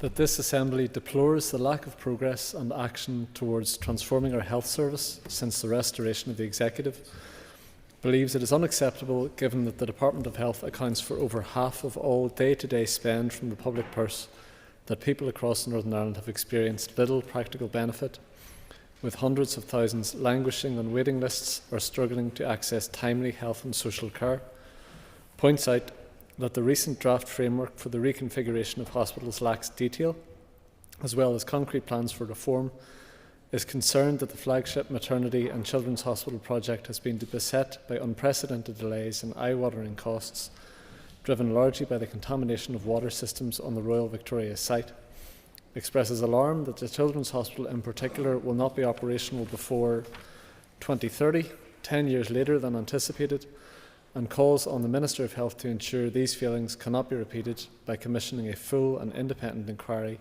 into the handling of the Maternity and Children's Hospital project to date, including the handover of the Maternity Hospital to Belfast Health and Social Care Trust in March 2024. Thank you, and I call Diane Dodds to move the motion, please. Thank you, Diane. The Business Committee has agreed to allow up to 1 hour and 30 minutes for this debate.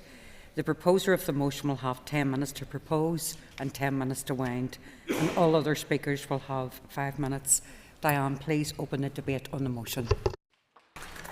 Thank you, Principal Deputy Speaker. This motion is wide-ranging and covers a number of different elements of the problems that we face within the health service. However, today I want to concentrate my remarks on the Maternity and Children's Hospital project. I know that we are all supportive of the ambition of a new children's and maternity hospital that is fit for purpose. These projects are essential to a health service in Northern Ireland that is ready to deliver for new parents and babies and the very sick children from across the province that are cared for in the site. I am, however, worried by a number of issues in relation to the new build projects, and I hope, Minister, that you will be able to provide answers and clarity. The increases in costs in this project have been astronomical, estimated already to extend to more than £400 million extra. The cost of the maternity element has practically doubled, with earlier this year £97 million having already been spent, and that is prior to the most recent difficulties with the discovery of Pseudomonas in the water system. Overall, for both facilities, more than £184 million has already been paid out, yet work will not commence on the site for the Children's Hospital before next year, and it is not expected to be operational before 2030 at the earliest, a decade late. The estimated cost of the Children's Hospital component has already doubled to more than 590 million, and you yourself, Minister, have said that that is an eye-watering sum. And I know that you understand that this is putting intolerable pressure on the capital budget of your department, and I think that we need to fully understand what is going on. There needs to be a rigorous, in-depth examination of the actions of the Belfast Health and Social Care Trust since the emergence of Pseudomonas infection in the new maternity hospital 2 years ago, and the process of its handover in March from the contractor. Shortly after the Trust took charge of the building, Pseudomonas was confirmed at a significant number of water outlets, rendering the hospital unsafe and requiring significant reparative work. Indeed, an answer to a written question that I received just today indicates that this is in fact 459 different water outlets, and that is 36% of the total water outlets in the building. On the 26th of September, the Health Committee took evidence from senior officials from the Belfast Trust, and the session is available on the committee page of the Assembly website. The committee was advised in response to queries over the expertise of those signing off the handover, and I quote, "The Trust have their own water safety group with microbiologists and so on as part of that. So there are a number of people involved in that process that would be qualified." End of quote. The Health Minister has, on the contrary, however, confirmed in responses to written questions that I subsequently tabled that the Water Safety Group was not involved in the handover and indeed did not support it. I would be keen to know if the Minister can explain how the Health Committee members came to be advised that the Water Safety Group had been involved. The Water Safety and Usage Group had actually suggested a period of steady state running with sampling of all water outlets to test for Pseudomonas. The Water Group had also previously agreed that the assurance sought from the contractor ought to be that the building's water system was free from waterborne pathogens. I am interested in the governance processes of the Belfast Trust and how the concerns of an assurance group like the Water Safety Group are communicated through Trust structures to senior management and the Trust Board. Does the Minister have a clear understanding of the concerns they articulated and whether they were reported appropriately through the relevant structures? Were the Trust Chair and the rest of his board fully informed of the concerns that had been raised excuse me, when doing the publicity for the handover of the building? And perhaps again the Minister could clarify this in his response. Interestingly, the same firm of Legionella specialists, which acted as independent consultants for the handover of the building, has been asked to co-lead a Trust-instigated review examining this. It would be difficult to argue, and I trust, Minister, that you will agree, how this could be deemed best or even normal practice. A full independent inquiry should take place out with the Belfast Trust and those who participated or act in a professional advisory capacity in the decision-making. I am also keen to know the extent of the risk assessment carried out by the Trust prior to the handover of the building. It may be instructive if the Minister was willing to share this with members and perhaps place in the Assembly Library. Similarly, members might benefit from the Minister sharing the minutes of the Water Safety and Usage Group over the last number of years. I'm also interested in the role of the department. What advice was offered by the Health Estates team? What oversight was there from the Minister, his predecessors and senior officials? And if or when they raised concerns at any point? Does the department believe that there is an acceptable level of Pseudomonas? I will also be asking colleagues in the Health Committee to support recalling to the committee those officials who appeared before us on the 26th of September. There may be merit too in inviting representatives of the Water Safety Group to give evidence. The Trust seems to be clinging to its contract with the company as a defence for not taking any further action. But there is always scope for act in such circumstances, and the emergence of Pseudomonas changed the landscape, and the Trust should have acted immediately. And previously, in the handover of the critical care building in the Royal Victoria site was delayed after the contractor found microbial-induced corrosion in its water systems. The Northern Ireland Audit Office Major Capitals Projects follow-up report in February found that Northern Ireland's public sector current portfolio of major capital projects will cost £2.45 billion more to complete than originally estimated. It also reported that for the 7 flagship projects announced back in 2015, the total cost overruns are now close to £1.94 billion, and only one of these projects has been delivered.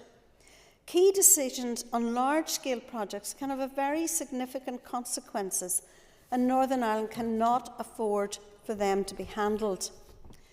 Estimate costs for the Mother and Children's Hospital have already jumped by more than £400 million, with a significant distance yet to travel.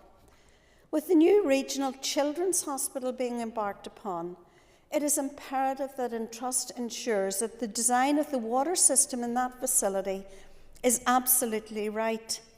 It must reflect the most up-to-date standards available.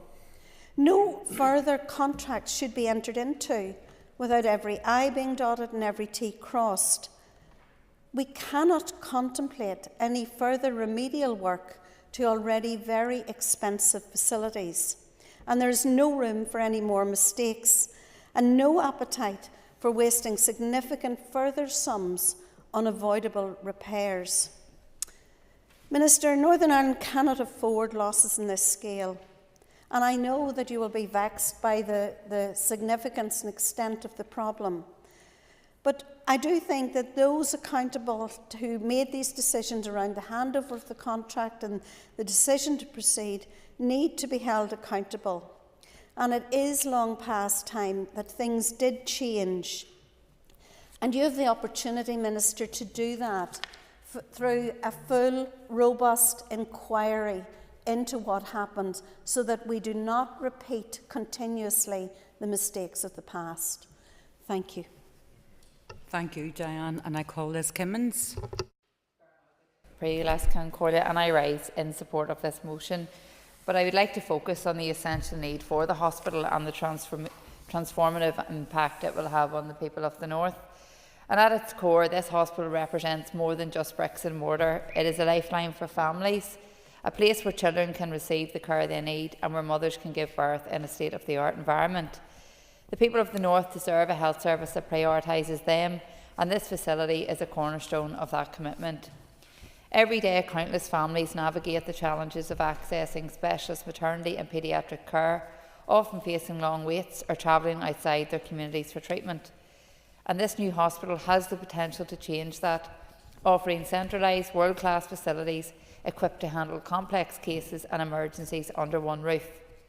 This will provide not only better outcomes for patients, but also peace of mind for parents and caregivers.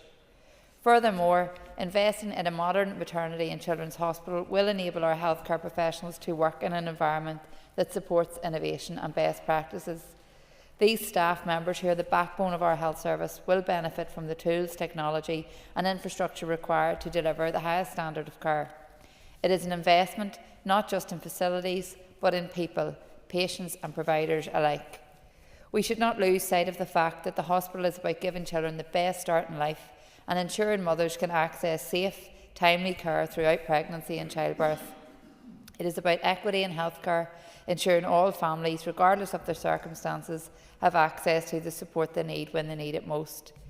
While delays and setbacks are deeply disappointing, our focus must remain on the goal, delivering a world-class maternity and children's hospital that will serve generations to come. It is a project of hope, of vision and of immense importance to the people of the North, which will enhance the huge talent and expertise we have right across all of our maternity services across the North here. So we would urge us all to maintain the momentum and ensure the delivery of this vital facility. And let's keep our eyes on the bigger picture, the children and families who need these services. And in relation to the broader transformation piece, the recent Bengoa conference has hopefully refocused minds and reinvigorated the importance of the implementation of transformation that our health service so desperately needs. Our health and social care workforce right across the board are frustrated with the lack of progress, and patients and their families need and deserve access to a more effective and efficient health service. And I acknowledge the Minister's commitment to delivering transformation, as he only is in post a couple of months, and the Health Committee are keen to see this happening at pace. But there's no doubt that this is not a simple task. However, we cannot continue to hemorrhage funds managing the symptoms of the problems created by a lack of transformation. Huge sums of money on locums and agency staff, as well as the need to outsource services from the private and independent sector, is not the best use of public money. And whilst this is unavoidable in many circumstances, we need to see a fundamental plan to stabilise and secure our workforce, a plan that values our extremely talented staff and one that ensures they will choose to stay here in the North for long term. Finally, last Cloncola, I acknowledge that some of the work in terms of transformation has begun, but we have so much more to do, and I look forward to continuing the work with the Minister and the Health Committee in the time ahead.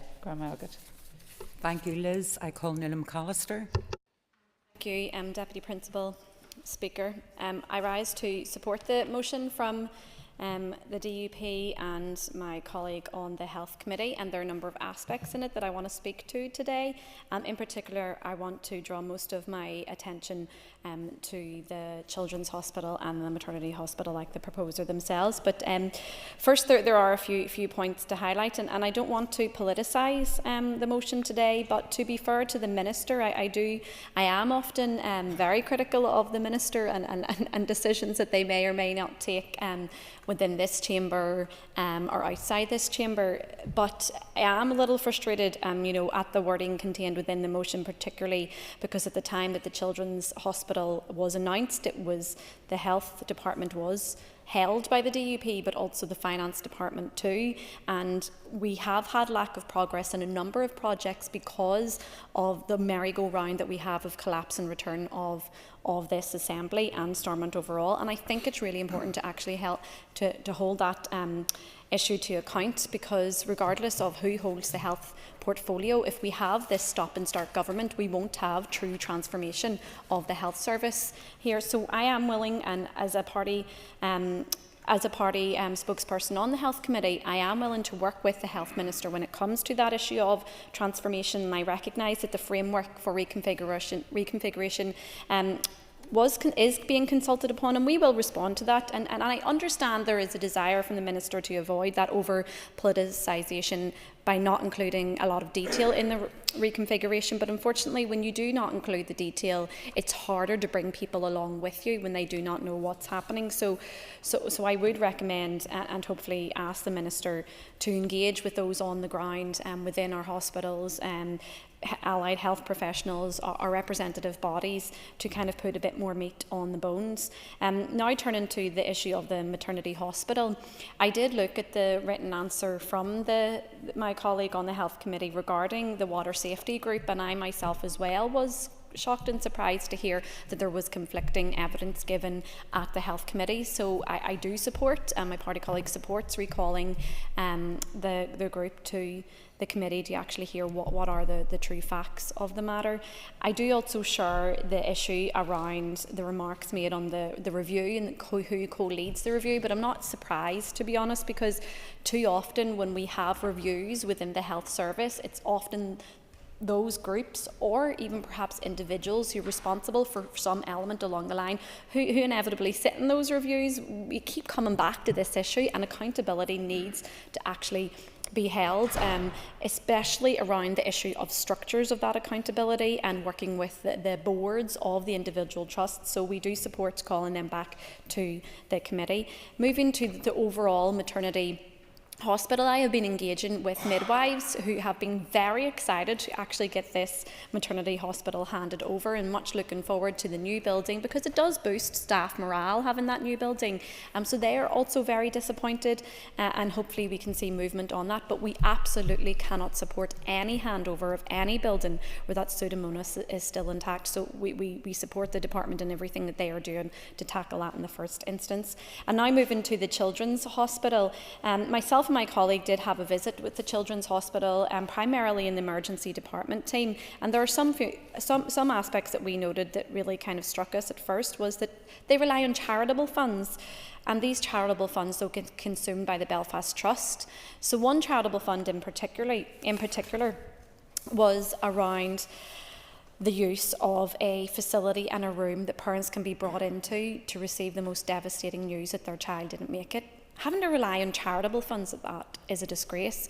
As someone who has also stayed in hospital a number of times with my child over the past few years, it is often potluck whether relatives are able to stay with their loved ones or not. And honestly, the facilities that we have, and we expect children who stay in hospital for quite some time to actually live there, it's just not up to scratch. These are young people who we need to ensure that there's smiles on their faces while they are undergoing some of the most intensive treatment within hospital experiences. Yesterday I attended an event with health tech leaders, and one of the things that came out of that is relevant here today is about investment in health.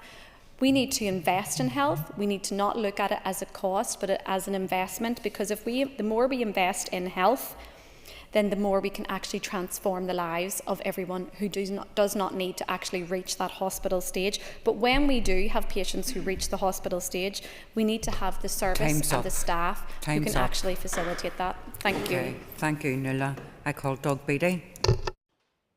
Thank you, Madam Speaker. As members, we are all too aware through our constituency offices, for some of us through personal experience, of the huge challenges that face our health service. And in many ways, this motion is similar to the many others that make their way onto the weekly order paper, highlighting something that is wrong, followed by a plea for a minister or department to do something about it. And as we see the eye-watering sums of money involved with the maternity and the children's hospital, it is right that it demands our attention in a coherent manner. But regrettably, Madam Speaker, on the whole, this motion adds absolutely no value in addressing the issues that we face, and it's been brought forward with prejudice, I believe, in a party political manner, not taking into account what went before to put us where we are now. If, like the proposers of the motion, I wanted to politicise today's debate, I could easily just remind the Chamber that many of the problems currently weighed down upon our health service can be directly traced to a disastrous decision taken by the previous DUP Health Minister a decade ago.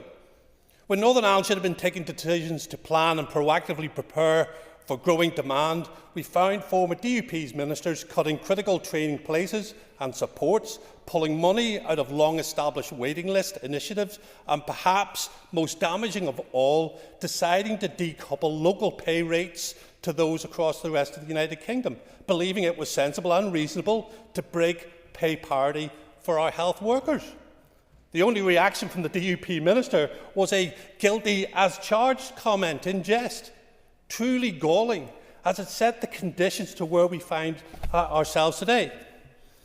While the proposers of this motion wish us to join in their condemnation of a supposed lack of progress, they also ask for members to ignore the direct action and stubbornness of their own party, which served as the sole reason why previous... Could I ask the member to address his attention to the motion on hand, please? Absolutely, Madam Speaker, and I believe that I am in the context of understanding how we got to where we are. Because we need to understand that, because we didn't just appear where we are today. We got here. Member, sorry, and I don't mean to put you off your stride. I think we understand what's happening. All I'm asking you to do is to direct your attention to the motion, please. Thank you. And looking at where we find ourselves now in regards to the Children's Hospital maternity system and waiting lists and the lack of progress, we just need to cast our minds back to early 2022. The Executive was edging towards a much sought-after multi-year budget, which we needed for this progress, and proven plans were being enacted across the health service to respond to the growing volumes and changing acuity of patients coming forward. But that opportunities were then literally robbed from every patient and robbed from every health worker a few weeks later when Stormont was collapsed. Shamefully, for the second time in 2 years. We drifted without a government into an increasingly perilous health situation, which once again culminated in massive industrial action. And the massive industrial action which happened in 2022 is affecting things today as we talk about this motion. It undoubtedly damage was inflicted. It's become quite clear that we have huge problems. But true leadership demands integrity, not selfish obstruction. But today's motion is riddled with contradictions. We have been put in the worst situation we find ourselves in 100 years. And we are now facing, once again, industrial action. Industrial action because promises that were made at the start of this mandate, this reduced mandate, have not been held. We did say that there would be optimism in that we would not make health party political. But it is my view that this motion does exactly that. And when promises were made, those promises were broken when our health service budget was given to us below what it was in the last mandate. There are huge challenges right across our health service, but with the right will and motivation, things can be improved, and things are being improved, and the Minister has brought forward many different policies that can change things over the years. We do not need bizarre, self-serving party political nonsense like today's motion, distracting from what really matters. Our health and social care system is far too important. Thank you for that. I call Colin McGrath. Much, Principal Deputy Speaker, and I stand today as making the sole contribution on behalf of the opposition. Although so far you wouldn't think it, with the way that our executive parties are lifting lumps out of each other whenever it comes to yet another disaster, yet another discussion about how huge sums of money have been spent in a way that would raise eyebrows and ultimately drains our public services and public sector of money which could be spent on other matters. But when first proposed, the Children's Hospital was sold as being state-of-the-art, and that it would, as other representatives have said, provide services including 155 inpatient beds, 25-bed programme treatment unit, 10 operating theatres, a day procedure unit and paediatric emergency department with 10 beds, all things that are absolutely critically required. And we now know that nothing will commence on the site until next year, and it will not be operational before 2030, which is 10 years later than it should have been. That's just nothing short of an embarrassment. The maternity unit, meanwhile, was also meant to be state-of-the-art and provide 16 delivery rooms, 68 beds and an early pregnancy unit. The maternity unit cannot yet open following the discovery by the contractor of PSA in the unit's pipes, and further repairs are required, and nobody really knows when that unit is going to open either. Yet again, what another utter embarrassment. And are these the only issues? Are there other problems within these buildings that we're not aware of yet? And I would ask the Minister to commit that the issues that members will have raised today are the only problems that there are with these projects and are the only ones that we know, such as the PSA, or are there other issues that the Minister might need to give maybe some oxygen to, because that might relate to some other problems that there are. And I do wish to agree with the fact that there should be an independent inquiry into what has happened with these projects. We need to know all of the issues. We need to know the causes, the expected costs to remedy them, and when they will be resolved. But, and it's worth acknowledging, the Ulster Unionists have the ministry at the minute. The DUP had the ministry previously. Sinn Féin have had the ministry, all during the lifetime of what we're waiting what we're discussing as the contributions of these problems have come along. So I do think that independent inquiry needs to be from somebody outside of the department, outside of the executive, to be able to give us the absolute answers that we need to know. And as a snapshot of where we are at present, a monumental government gaffe that is costing the taxpayer hundreds of millions of pounds. It seems to be the one consistent thing that we do here is when there's a mess up, it's hundreds of millions of pounds that we overspend, that we don't account for, and it has to be cut from budgets that then mean that other services are deprived. I do think that it's disingenuous to lay this entirely at the feet of the Health Minister alone, making him very much the sacrificial lamb for this executive's collective failure. We should also be conscious that the delays and spiralling costs of the maternity project are not an isolated incident. The Northern Ireland Audit Office told us in 2019 about 11 flagship projects that were not completed and have been massively out of control. They told us that the Children's Hospital had a £130 million overspend and had overrun by 5 years. They told us that the maternity hospital was 6 years overdue and 17 million over budget at that stage. But that was not enough for there to be a collapse of these institutions twice during that period of time, and not enough to be able to bring us back. And I do hope that it brings home the message that if you collapse these institutions, that causes problems with major projects and major developments on the ground, which undoubtedly will end up costing money. So maybe this will bring it back. The Children's Hospital was due to be 57 million, it's now 97. The maternity hospital, 223 million, now 590 million pounds. That's what the delays have cost. We need to find out exactly what it was that has caused the problems and how much it's going to cost us to fix them. Thank you. Thank you, Colin. I call her Leah Flynn. Goramiaga, thank you, Alas Concolia, and I rise today to support the motion, and like many others in the Chamber, share the frustration and the genuine concerns about the delays that have held back this vital project, and accountability, of course, in terms of public money and in terms of massive overspend is very, very important, and I do think it is something that we do need to follow up on. And again, I would agree with the suggestions that were made earlier from the proposer of the motion and from the Alliance Party in terms of getting some of those witnesses back to the Health Committee to follow up around some of the detail in terms of what's went wrong, and when the hospital, the maternity hospital in the first instance, can hopefully open up again.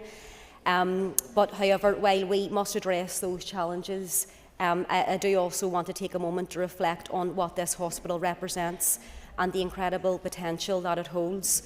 It's not just about constructing a new maternity and a new children's hospital and building, or catching up on missed deadlines in terms of when the opening dates are going to be, although that's very important.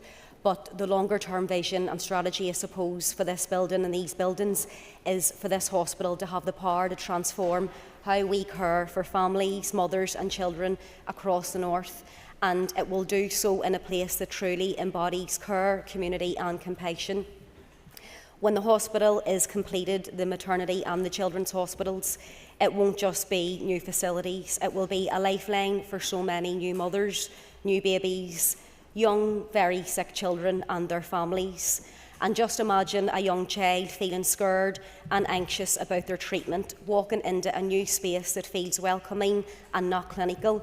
Bright play areas, colourful designs and thoughtful touches will transform what can be a very intimidating experience into something much less daunting. For the parents and the families, spaces where they can have a rest, have some time out and feel supported will make all the difference during some of the most challenging times in their lives. And it has made me think also, the Health Committee did do a joint visit recently down to Dublin, And I mean, again, we know the disaster that has been the example of the new Children's Hospital in Dublin, and the overspend there is, I mean, going into the billions. But when we did go down and visit the hospital that is hopefully nearing completion and should be opening in June, we've been told, you could see how they've transformed the hospital for the wee sick kids and their families, and you can just see the difference that it's going to make to them kids when they're getting their treatments and their operations. The difference that space is going to make to them children, and hopefully then we're going to be in that position whenever our new Children's Hospital does open also. And again, I know that the focus of the day's motion is around the overspend, the delays, all very important, but I also think that we need to take away, whenever both children's hospitals are opened and operational across the island, how we can share the specialities in terms of the expertise, the clinical expertise, so our most sickest of children right across the country can be treated, whether it's in the children's hospitals, north or south. And again, I'll just finish on saying that the Mother and Children's Hospital, it's more than just the physical care for the mothers, the babies and the kids. It's about emotional care too. It's about the mental health of our children and their families, which will be as much as a priority as their physical health. The design of the hospital, with hopefully its inviting atmosphere and play areas, are going to help our children feel at ease, allowing them to focus on healing and being kids, even through the very tough times that they're going through. And what better place to host such a facility than in the constituency that I represent of West Belfast. It's a community built on strength and solidarity. The people of West Belfast take immense pride in their ability to support and care for others, and hosting this hospital is no exception. Families coming from across the north will not only find world-class care, but also a community ready to make them feel at home. So, in my view, I think that we do need to move forward with urgency, of course, in following up on the accountability and on the delays, but also moving forward with determination to make these hospitals and to make the vision of these hospitals a reality, and to see the completion and the doors opening to our families and our children. Thank you. Thank you, Orly. I call Philip Brett. Deputy Speaker, and at the outset can I firstly disassociate myself and my party with the remarks that were used by some elements of the media this morning when covering this topic, stating that this debate was about turning guns on the Health Minister or firing shots at him. That language is completely unhelpful and untrue. This party, and I think this chamber as a whole, want to support the Minister in holding those to account who have wasted this public funding, because this is not something that falls at the door of the current Health Minister, and together we can all find a solution to that. I do also take exception to the remarks made by the member for Upper Bann, Madam Principal Deputy Speaker, who described this motion as bizarre, self-serving and a deflection. I would invite him to read his remarks in Hansard this evening. That may be a better example of bizarre, self-serving and indeed Excuse of me. a deflection. Order. I would also invite you to address the motion. Thank you. Of course, I will follow your ruling, Madam Principal Deputy Speaker, but at a time of shortage of public funds, it is important that we do cover this issue. Both projects, as has been articulated by other members, are now due to run 10 years over projected date. They are projected to run tens of millions of pounds over budget, and this Assembly has a right to come together to demand answers on this. The original estimate, as other members have articulated already, for the maternity hospital was £57.2 million. The current estimate is now at £97.1 million, with projected tens of millions still to be spent. A decade over budget and £50 million overspent. To put that in perspective to this House, we could have employed an additional 140 nurses for the last 10 years at the same amount of funding that has been wasted on this project. Imagine the difference that 140 additional nurses could make to tackling our waiting lists. Imagine the impact 140 additional nurses working for the past 10 years could have had on tackling health inequalities which are prevalent in our society. Instead, the Belfast Trust has presided over a series of delays and public squander. The public are rightly concerned and angry about this, and they have a right to be so. Each and every day, like members across this chamber, I am contacted by parents who are unable to get the assessments their children need. Each and every day, I am contacted by an older person in my constituency who is unable to get the hip replacement that they need. Each and every day, I am contacted by constituents who are unable to secure a place at an NHS dentist or a face-to-face GP appointment. And that is why it is right that this House comes together to call on the Belfast Trust to give answers to how this situation has arisen. To date, the Minister has committed to doing all he can to find the answers, and he will have our support in doing that. But our public finances cannot be used as a plaything of public bodies who are unaccountable or unanswerable to this House. As other members of the Health Committee have rightly already raised, they have raised concerns at committee on this issue and have been given contradictory information. And that's why I believe a strong message from this House saying that we want an inquiry to get answers is an important step to take. Day and daily, our frontline healthcare workers do an extraordinary job. Day and daily, they work their fingers to the bone to deliver a service that we can all be proud of. But they watch on in gasp, Madam Principal Deputy Speaker, as £50 million is squandered on a delayed project. And that is why the Minister for Health will have the full support of this party, and I hope the full support of this House, in holding to account the Belfast Trust as to how we got into this situation. Who is going to take responsibility for this, and what disciplinary action will they face? Thank you. Thank you, Philip. I call Donny Donnelly. Principal Deputy Speaker, I rise to speak in support of the motion and thank my DUP colleagues for bringing this forward. I'm sure all members will agree with the key points this motion raises, particularly the concern we have seen little progress in reducing waiting lists, which remain the largest in Europe. On the 30th of June 2024, the median waiting time for an inpatient and day cases was 47.6 weeks, with over 52,000 people waiting on admissions. Now, this may be down on the peak numbers we have seen during the pandemic, but they are still unacceptably high. Now, this cannot be solved simply through the additional funding, and fundamental transformation of our hospital network is required. To this extent, I welcome the Minister of Health's recently published framework, Hospitals Creating a Network for Better Outcomes, as an early step towards this necessary transformation, but I share the concerns expressed in the motion that this framework lacks detail. And given the years we have already lost in this and the previous mandate, we cannot afford further delay. We all know the pressures our health service is under, and we know people in our families, in our communities and across Northern Ireland are suffering. It is extremely concerning that the opening of the new maternity building at the Royal Victoria site has been delayed over water contamination issues, and that the construction of the new children's hospital on the same site will now not begin until next year at the earliest, meaning this will not likely be open until after 2030, more than a decade later than anticipated. It is essential that the Department works with the Belfast Trust to urgently resolve the contamination of the water system, which, if not addressed, would represent a significant public health risk. And it is right that the hospital is not open until clinically safe to do so, but we must learn from the mistakes to ensure that these failings are not repeated. Particularly, we do not see delays of such length in future hospital projects. It is for this reason that we call for the inquiry into the handling of the maternity and children's hospital project to date. These facilities, when finally opened, will be state-of-the-art and will bring huge benefits to families across Northern Ireland. However, I think it is important that we address one issue with this motion. The first line in the motion is that this Assembly deplores the lack of progress and action towards transforming our health service since the restoration of the Executive. I would prefer that this read that this Assembly deplores the lack of progress and action towards transforming our health service, a consequence of the failure to appoint a Health Minister and Executive for 2 years, in addition to the previous shutdown of these institutions for 3 years. While we would obviously like the Health Minister to do more on these issues, to his credit, he is limited by the loss of 40% of this mandate and nearly 60% of the previous one.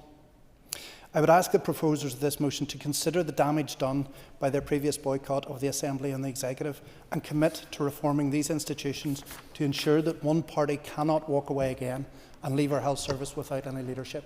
Donny, can I ask you to address the substance of the motion, please?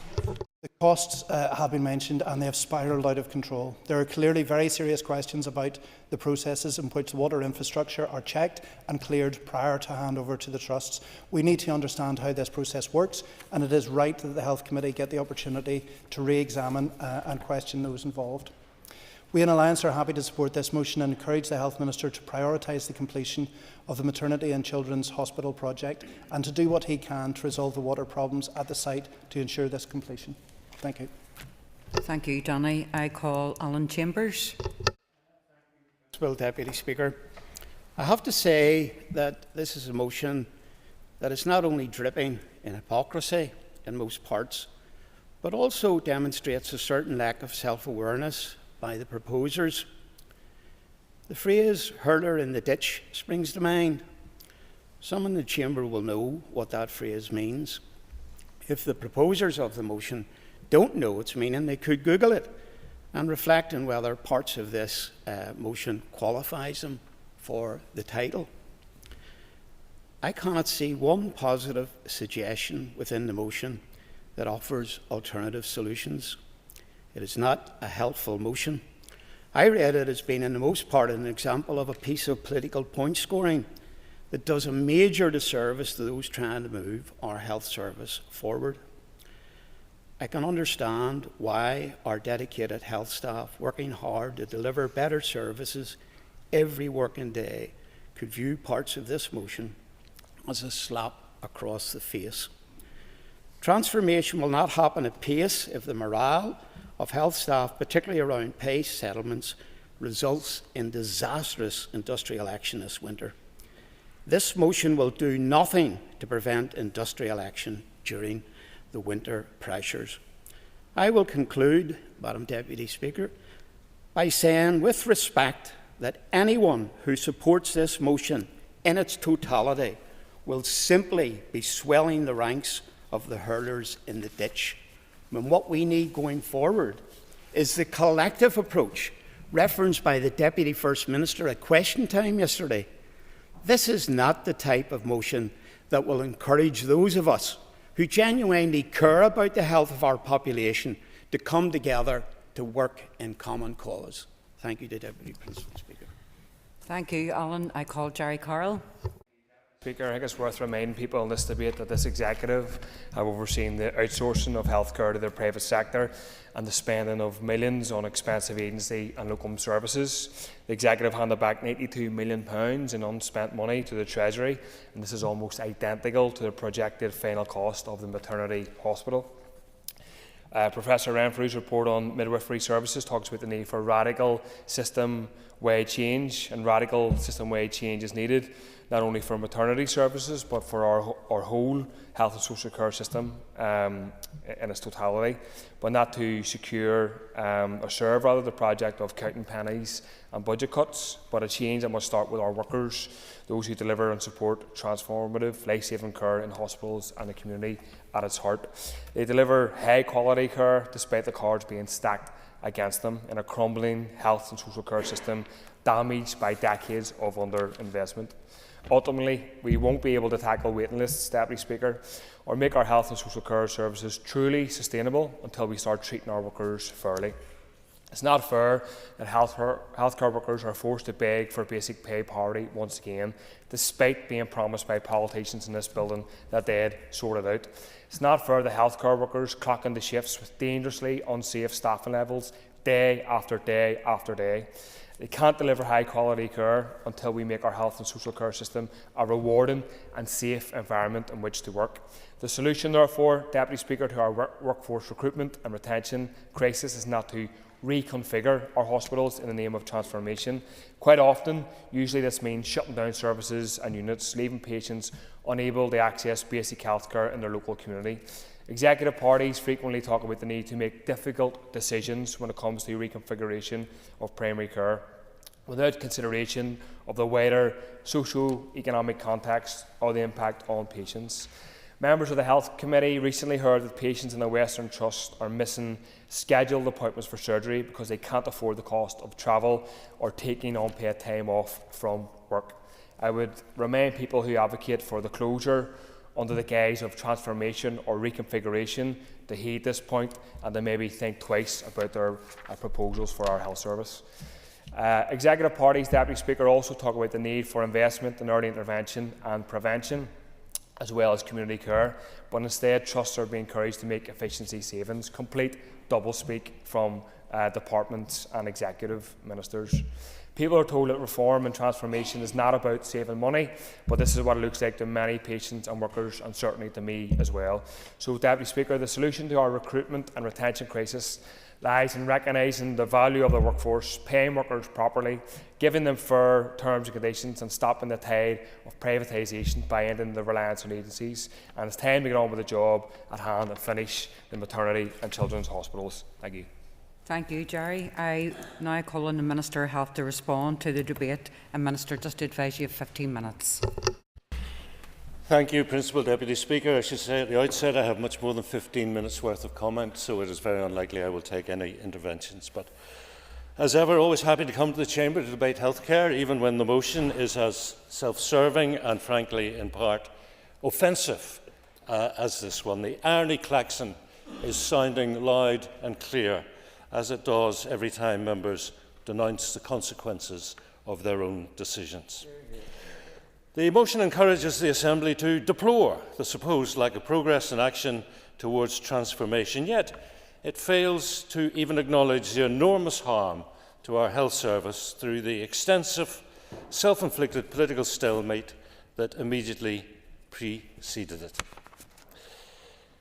I do acknowledge we have many deep-rooted and serious problems to address in health and indeed in public services, but it seems to me there are two contrasting ways to approach this. We can tackle them collectively as an executive, united in a determination to achieve better outcomes, or we can stay in our silos and let individual ministers sink or swim, all the while finger-pointing from the benches.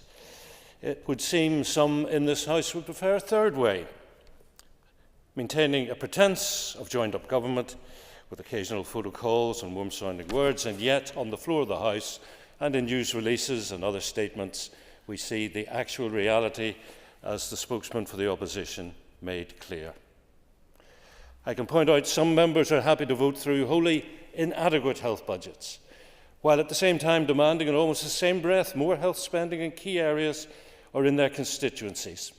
For example, on an almost daily basis, I respond to members' letters asking if I intend to reintroduce the Republic of Ireland reimbursement scheme. Oh, the irony. The bids for those funds was rejected. The motion is not just shameless, it is in part factually wrong. So let's deconstruct it clause by clause. First of all, it deplores the lack of progress in action towards transformation of healthcare delivery. This ignores the impact on primary care of multidisciplinary teams. It turns a blind eye to what's happening in secondary care with day procedure centres, elective overnight stay centres, rapid diagnostic centres, or indeed mega clinics, to name just some of the major reforms. It is simply not correct to state there's been a lack of progress and action.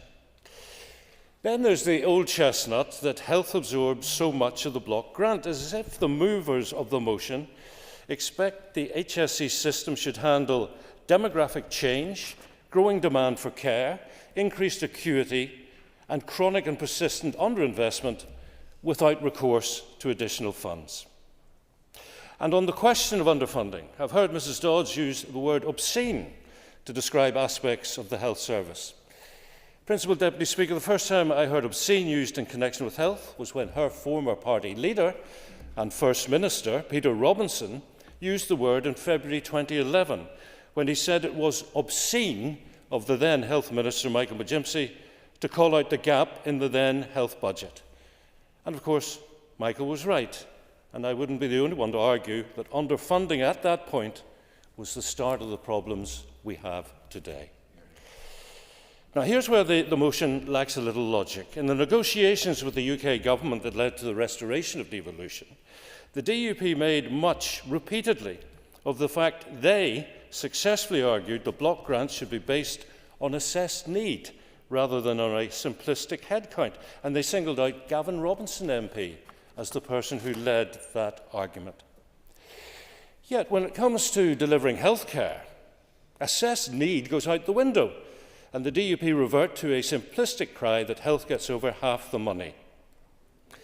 Then we come to the truly offensive clause, the claim that all the funding has this outcome, that the people of Northern Ireland, and here I quote, have experienced little practical benefit, end quote. In 5 simple words, the motion trashes the excellent work delivered day in and day out by health and social care workers right across Northern Ireland. 70,000 people rubbished in a single short phrase. Every day, the vast majority of patients and service users enjoy excellent care from HSC staff. Now, in terms of reform, my department has published progress reports on delivering together. The most recent was published in July of this year. They set out progress made across a wide range of areas: population health, primary and community care, social care, mental health, and secondary care. Now, the scale and pace of reform is, of course, dependent on the amount of funding available, and we need to be realistic about what is attainable in the immediate future, considering the 24-25 budget. And while the allocations in June and October monitoring were welcome, they failed to fully address the joint pressures of balancing the books this financial year and delivering the national pay parity awards that staff deserve. I've likened it to trying to be physically in 2 places at once. But now the movers of this motion want me to add accelerated reform to those budgetary pressures. In other words, 3 places at once. Now, given the budget and the long-standing MO for how the budget is allocated, there is simply no choice but to make stabilisation and optimisation of existing services a dominant theme in our planning for this year. We're all aware elective care waiting times in Northern Ireland have significantly increased in recent years. I've been clear, this is entirely unacceptable. However, I've also been clear that there are many factors contributing to this, not least the overall financially constrained environment and the scale of the gap between the funded health service capacity and patient demand. Prior to the restoration of this Assembly and Executive earlier this year, all parties spoke openly about their desire to put health first. Yet, while tackling waiting lists is one of the draft programme for government priorities, the same document makes clear lists will get worse before they get better. All the earlier promises of genuinely prioritising health and the many thousands of people stuck on waiting lists fell away at the first opportunity. Not a single penny was allocated to tackling waiting lists this year. I, however, have approved investment of £76 million, and the focus will be on supporting those red flag and time-critical waiting lists, in other words, cancer and life, limb and sight issues. £76 million is not sufficient to deliver work on those patients who are waiting a long time. It's just what is needed to stand still. And my department has continued to seek additional funding to be provided to assist with addressing those waiting lists. A £10 million bid was submitted as part of October monitoring, but again, the decision, supported by members of this House, was that the bid should be unsuccessful. My department estimates that in addition to that £76 million, there's a further requirement of £80 million per year to support elective care and to reduce the demand capacity gap, and £135 million a year for up to 5 years to remove the waiting list backlog. In May of this year, my department published an updated elective care framework plan that sets out a clear plan to address waiting times with a focus on areas where the impact would be the greatest. Now, I have already referenced examples: elective care centres, rapid diagnostic centres. I should add post-anaesthetic care units to reduce reliance on intensive care units and high dependency units in elective care. In addition, my department is continuously working with trusts to increase productivity and efficiency through the use of a wide range of best practice service improvements. And I would say, Principal Deputy Speaker, I am in the foothills of a debate on a new funding model for health, and particularly for the geographic trusts.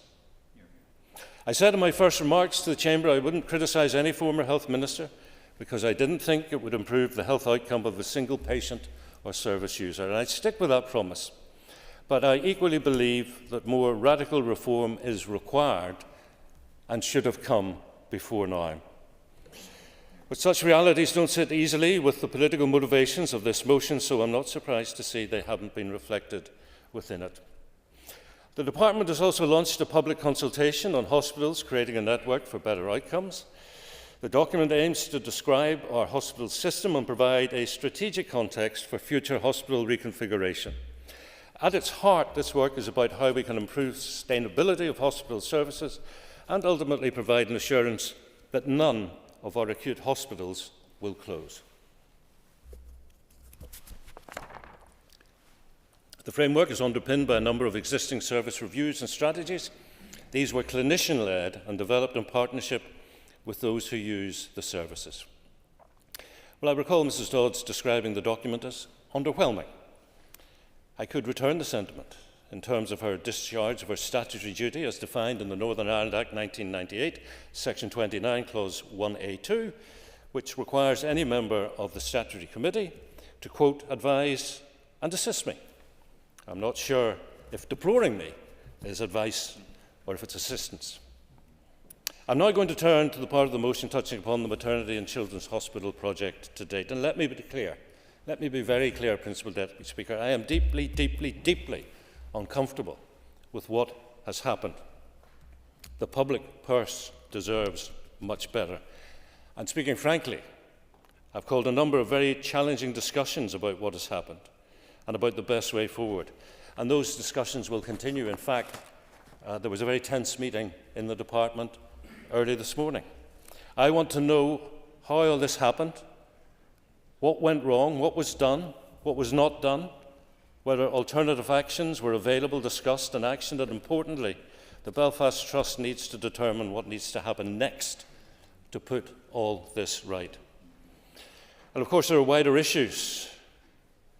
Taking a view as an executive minister rather than just health, the delays and overspend are far from unique across the public sector. The Audit Office follow-up report published in February, which the member mentioned, on major capital projects didn't make easy reading. It set out significant cost and time overruns on projects across different parts of the public sector, including transport, health, education and sport. In short, government here has a very poor record when it comes to delivering major capital projects.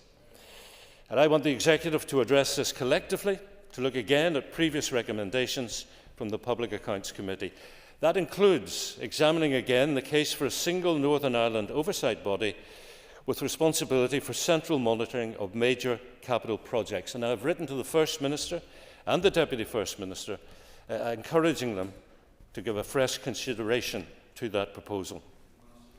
A recent report produced by the Strategic Investment Board, entitled The Root Causes of Delay and Cost Overruns in Major Capital Projects, states that the delivery system for major capital projects is growing increasingly complex, with this complexity making the system slow, fragile and unpredictable. Nevertheless, referring to the specific issue at hand, projects located on acute hospital sites are inherently complex, each being unique and bespoke, with complex building services, installations and systems having to be coordinated and commissioned.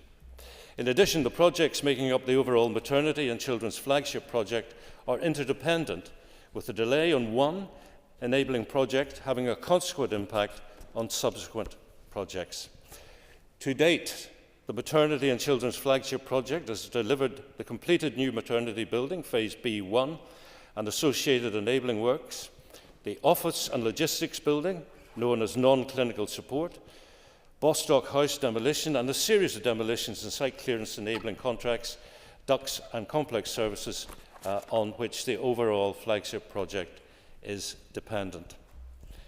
The issue of Pseudomonas in the maternity hospital is a further and serious cause of delay on the project. It's currently being investigated by independent experts. The new maternity hospital was handed over to the Belfast Trust in March of this year, and after a steady-state period post-handover, the Trust sampled all outlets within the building and detected Pseudomonas. As a result of that, the Trust commissioned an independent expert to provide a report into the water systems in the building. As my time is running short, Principal Deputy Speaker, I will switch to the last part of the motion, in which the movers ask that I commission a full and an independent inquiry into the handling of the maternity and children's hospitals. I have to say that when I went to bed last night, I was not in favour for that, not least because the cost and time associated with a further independent inquiry could be in the order of £3 million per annum, with a significant time impact and no guarantee of improvement, and it could potentially stymie progress. However, as of 8 o'clock this morning, I have become aware of another issue. And I know Mrs Dodds is very well informed on these issues, and so I challenge her, I give her 24 hours to discover what the latest problem is with the maternity hospital. It is another totally shocking revelation. And I would just say this in conclusion. £1 wasted in delivering healthcare is a pound that could go to tackle the social determinants of ill health in education, in communities, in rural affairs and the rest.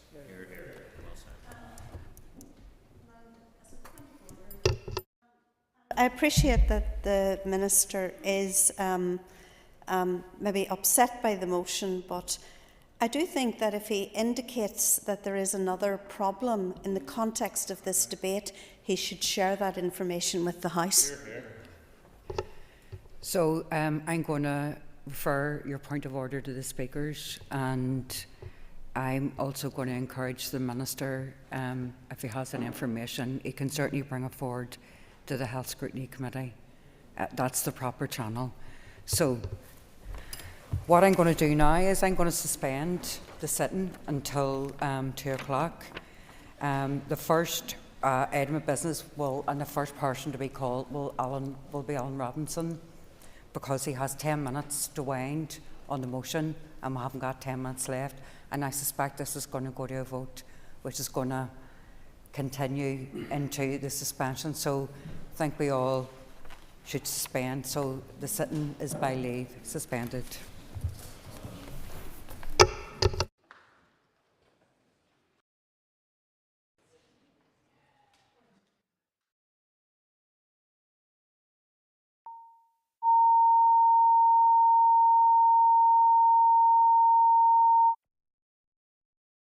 Assembly Chamber.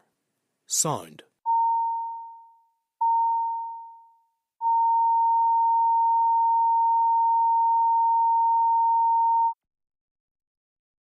Assembly Chamber. Sound.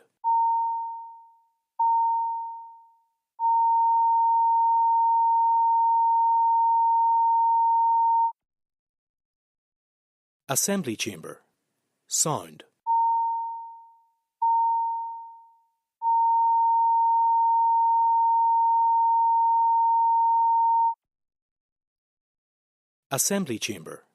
Sound.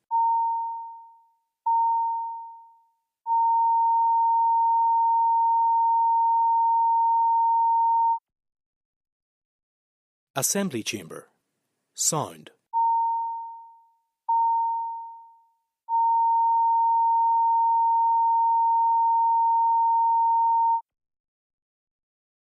Assembly Chamber. Sound.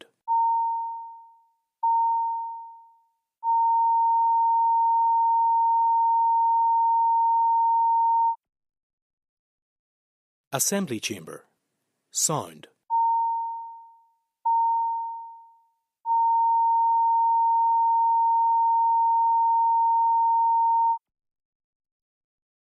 Assembly Chamber. Sound.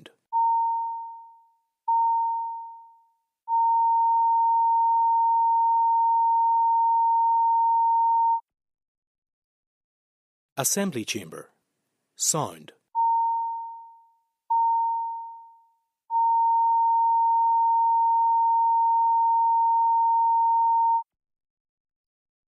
Assembly Chamber. Sound.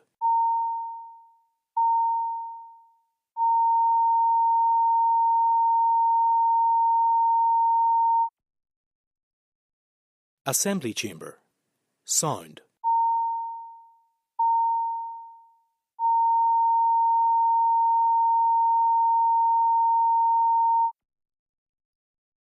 Assembly Chamber. Sound.